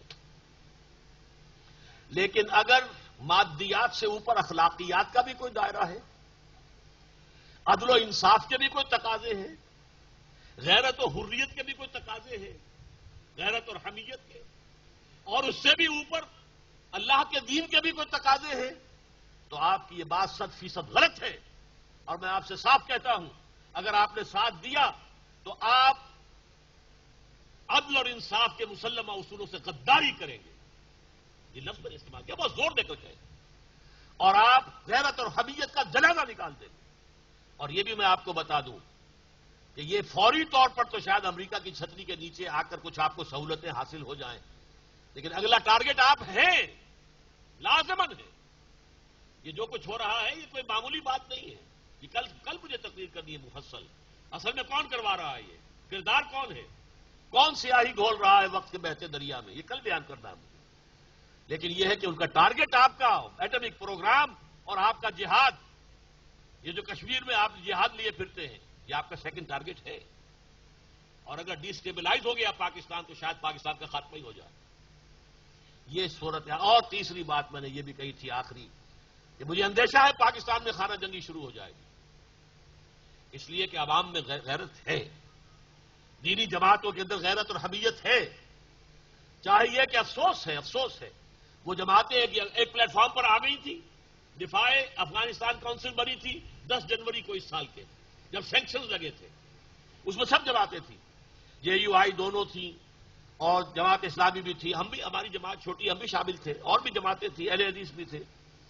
لیکن یہ کہ اس کے بعد اب ایسا ہوا کہ چند جلسے تو اس دفاع کونسل کے تحت ہوئے ہیں، لاہور میں ہوا ہے، اس میں بھی میں شریک ہوا، پشاور میں ہوا، وہاں پہ حالانکہ میرے اوپر پابندی لگا گئی تھی داخلے کی، لیکن چونکہ مجھے علم نہیں تھا میں تو چلا گیا تھا ایک رات پہلے، اور اخبار میں نے پڑھا پابندی ہے، تو میں نے کہا پابندی داخلے کی تھی وہ تو ہو گئی، وہ تو میرے اطلاع میں آئی نہیں، تو تقریر پر تو پابندی لکھی ہوئی نہیں ہے، تو میں خفیہ راستوں سے مسجد میں پہنچ گیا، تقریر کی میں نے، باہر ناکہ بندی کر رکھی تھی، حیران ہو کر آیا کہ یہ کہاں سے پہنچ گیا، بہرحال وہاں بھی تقریر کی ہے۔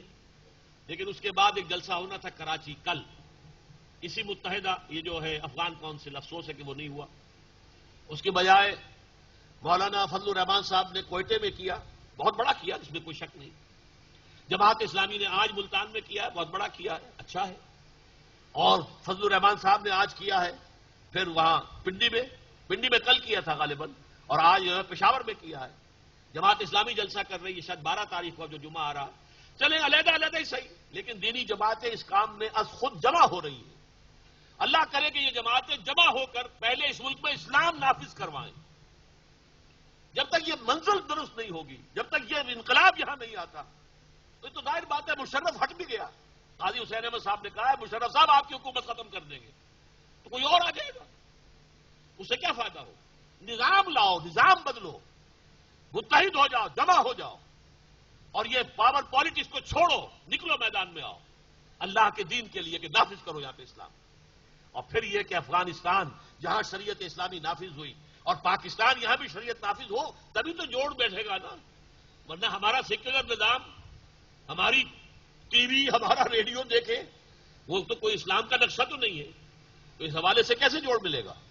حالانکہ میں نے تو بہت پہلے کہا تھا کہ پاکستان اور افغانستان کا جو ہے کانفیڈریشن قائم ہونا چاہیے، لیکن اس کا من درچے خیال ہے، مفرق درچے خیال، میں کیا سوچ رہا تھا ہو کیا گیا ہے، تو میں نے کہا تھا، لکھا تھا ایک مضمون میں، friend is in need is a friend indeed, ارے مشکل وقت میں آگے پیچھے ہٹ گئے، غیرت کے خلاف، یہ حمیت کے خلاف، یہ غیرت نام تھا جس کا گئی تیمور کے گھر سے، دیکھیے وہی الفاظ ہیں، یسارعون فیہم، گھسے جا رہے ہیں انہی کے اندر، یقولون نخشی ان تصیبنا دائرہ، ہمیں ڈر ہے بہت بڑی مصیبت آ جائے گی، ہمارا ایٹمک جو صلاحیت ہے وہ ختم کر دی جائے گی، ہمارا جہاد کشمیر ختم کر دیا جائے گا، ڈسٹیبلائز ہو جائیں گے، ہمیں مفلوق الحال بنا دیا جائے گا، ہمارا بائیکاٹ ہو جائے گا، ہمارے اوپر اور سینکشن لگ جائیں گے۔ میں نے کہا تھا یہ ٹھیک ہے، آپ جو کہہ رہے ہیں غلط نہیں کہہ رہے، آپ جو کہہ رہے ہیں ٹھیک کہہ رہے ہیں، اور ان کے ساتھ دینے میں ٹھیک ہے، حلوہ ہے، آ رہے ہیں اتنے کروڑ ڈالر ادھر سے آ رہے ہیں، اتنے کروڑ ادھر سے آ رہے ہیں، اتنے کروڑ شیڈیول ہو گئے، اتنا یہ ہو گیا، فلاں سینکشن اٹھ گئی، فور اور اٹھ رہی ہیں، یہ سب کچھ ہوگا، کفر کا ساتھ دیں گے تو یہ ہوگا، دودھ ملائی آپ لے لیجئے، لیکن کب تک؟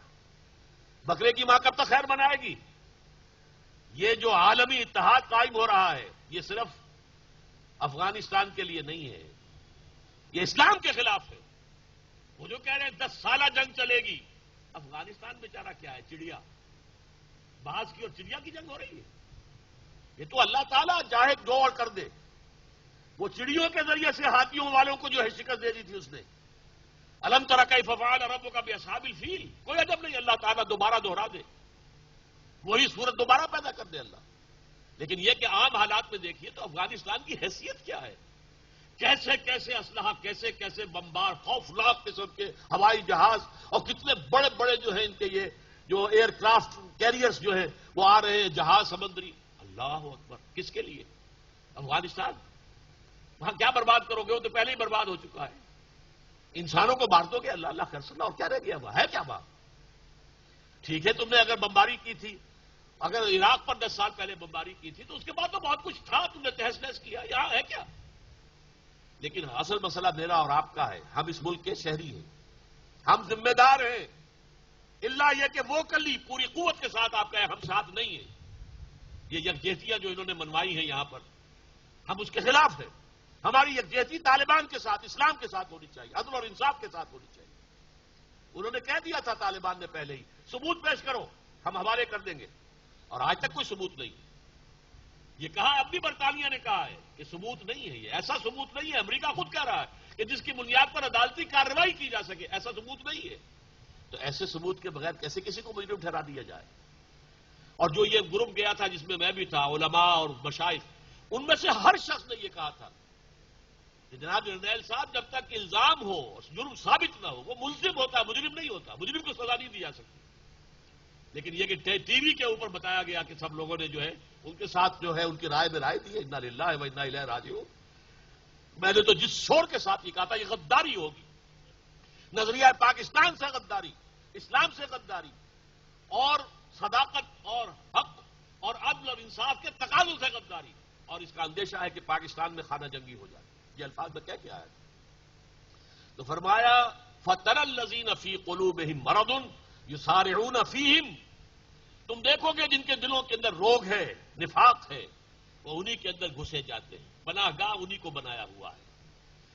یقولون نخشى ان تصيبنا دائرہ، کہتے ہیں اندیشہ ہے کہ کوئی بہت بڑی مصیبت گردش زمانے کی ہم پر نہ آ جائے۔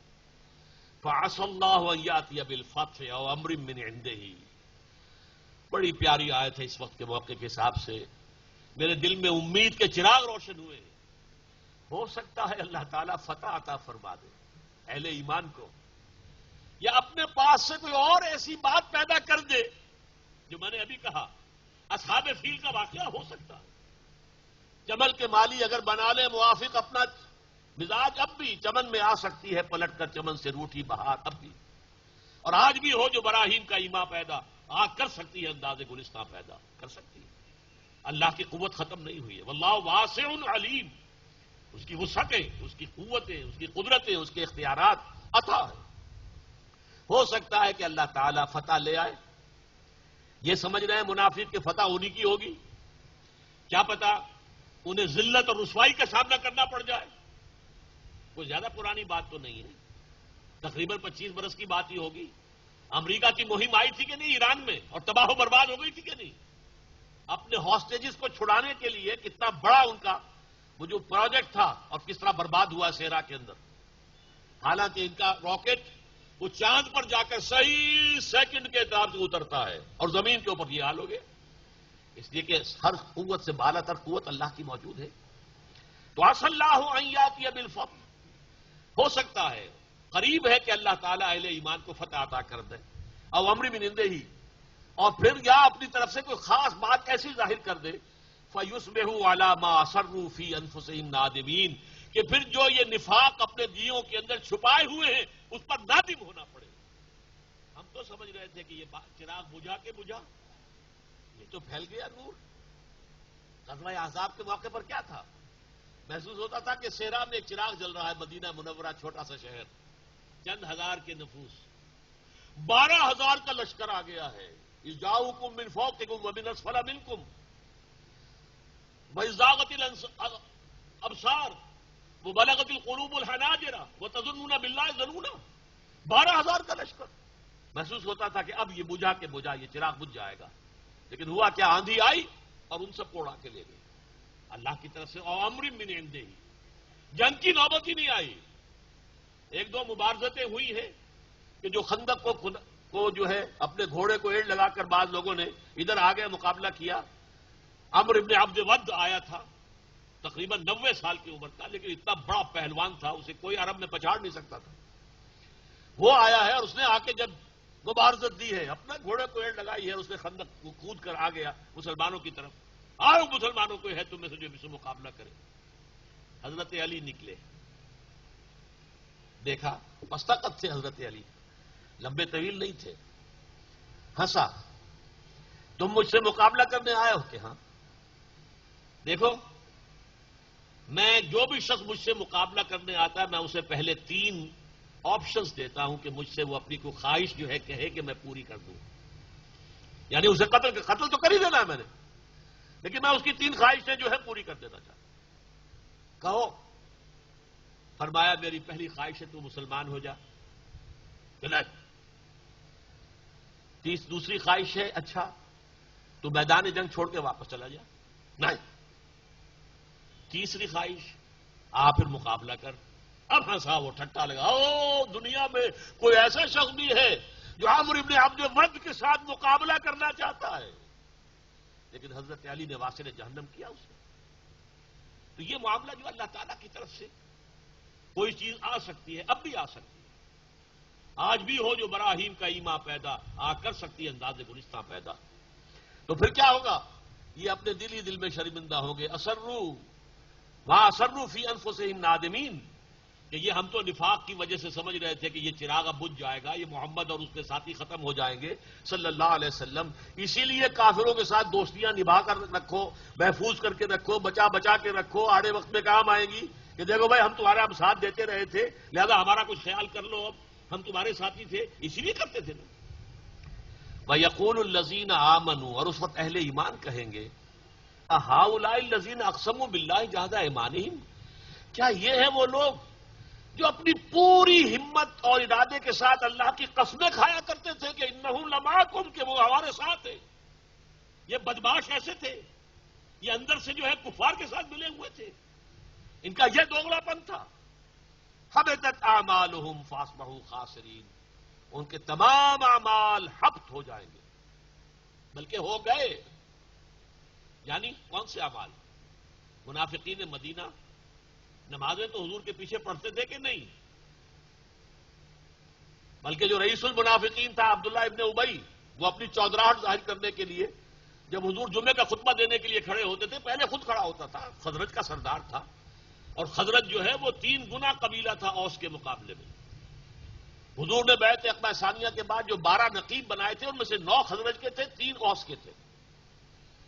اور اس شخص کو بادشاہ بنانے کا فیصلہ ہو چکا تھا، تاج تیار ہو چکا تھا کہ حضور تشریف لے آئے بے تاج بادشاہ. اس کا خواب دھرا رہ گیا، لہذا یہ اول روز سے منافق تھا. فوراً ایمان بھی نہیں لایا، یہ غزوہ بدر کے بعد ایمان لایا. لہذا یہ وہ شخص ہے کہ جو پہلے کھڑا ہوتا تھا، لوگوں دیکھو یہ اللہ کے رسول ہیں، ان کی بات توجہ سے سنو. اذا جاءك المنافقون قالوا نشهد انك لرسول الله والله يعلم انك لرسوله والله يشهد ان المنافقين لكاذبون. اے نبی جب یہ منافق آپ کے پاس آتے ہیں اور کہتے ہیں ہم گواہی دیتے ہیں کہ آپ اللہ کے رسول ہیں، اور اللہ سے بڑھ کر اور کون جانتا ہے کہ آپ اس کے رسول ہیں، لیکن اللہ گواہی دے رہا ہے کہ جھوٹ بول رہے ہیں. ان کے دل میں یہ بات نہیں ہے، ان کے دل میں یہ نہیں ہے، یہ جھوٹ بول رہے ہیں. تو وہ لوگ تھے کہ یہ لوگ ہم انہیں کیا سمجھتے تھے؟ ظاہر بات ہے کہ مسلمان وہ تو حسن ظن سے کام لیتا ہے. اچھا بھائی یہ لوگ کہہ رہے ہیں کہ عذر ہے، عذر ہوگا، چھوڑو ان کا معاملہ اللہ کے حوالے. وہ تو حسن ظن سے کام لیتے تھے، تو اس وقت حیران ہوں گے اور کہیں گے جب وہ پردہ چاک ہوگا ان کے نفاق کا، وَيَقُولُ الَّذِينَ آمَنُوا أَهَٰؤُلَاءِ الَّذِينَ أَقْسَمُوا بِاللَّهِ جَهْدَ أَيْمَانِهِمْ إِنَّهُمْ لَمَعَكُمْ. یہ وہ لوگ ہیں، یہ ان کے کردار، یہ ان کے کرتوت. حبطت اعمالہم، ان کے سارے اعمال اکارت ہو گئے. نمازیں گئیں، روزے گئے، کوئی مجبوراً کو صدقے دیے تھے وہ بھی گئے. کہتے تھے مال لے لو جان بچاؤ، یا ہم آپ کے ساتھ مالی تعاون کر دیتے ہیں، ہمیں جنگ میں جانے سے جو ہے ایگزمپشن دے دو. یہ سارا مجبوری کا، لیکن یہ کہ وہ سارے ان کے اعمال اکارت ہو گئے، فاصبحوا خاسرین، اور وہ ہو گئے خسارہ پانے والوں میں۔ ان تین آیتوں کے پس منظر میں وہ آیتیں تھیں، یا ایھا الذین آمنوا من یرتد منکم عن دینہ، اے اہل ایمان۔ اب انہیں گویا کہ جھنجھوڑا جا رہا ہے کہ منافق ہو لیکن ہو تو مسلمان ہونے کا دعویٰ تو کر رہے ہو، خدا کے لیے سوچو، اپنے غریبانوں میں جھانکو، کیا کون سا راستہ تم نے اختیار کیا ہے؟ من یرتد منکم عن دینہ، جو کوئی تم میں سے دین سے، اپنے دین سے پسپائی اختیار کرے گا، فسوف یأتی اللہ بقوم، تو ان قریب اللہ ایسے لوگوں کو لے آئے گا، یحبہم، جن سے وہ محبت کرے گا، یحبونہ، وہ اس سے محبت کریں گے، اذلۃ علی المؤمنین، اہل ایمان کے حق میں نہایت نرم، رؤوف الرحیم، عزت علی الکافرین، اہل کفر پر بھاری سخت۔ فولاد ہے مومن، یجاہدون فی سبیل اللہ، اللہ کی راہ میں جہاد کریں گے، ولا یخافون لومۃ لائم، اور کسی ملامت کرنے والے کی ملامت کی پرواہ نہیں کریں گے۔ ذالک فضل اللہ یؤتیہ من یشاء، یہ اللہ کا فضل ہے، وہ دیتا ہے جسے چاہتا ہے۔ اللہم اجعلنا منہم، اللہم اجعلنا منہم، واللہ واسع علیم۔ انما ولیکم اللہ ورسولہ والذین آمنوا الذین یقیمون الصلاۃ ویؤتون الزکاۃ وہم راکعون، ومن یتول اللہ ورسولہ والذین آمنوا فإن حزب اللہ هم الغالبون۔ اللہم ربنا اجعلنا منہم، آمین یا رب العالمین۔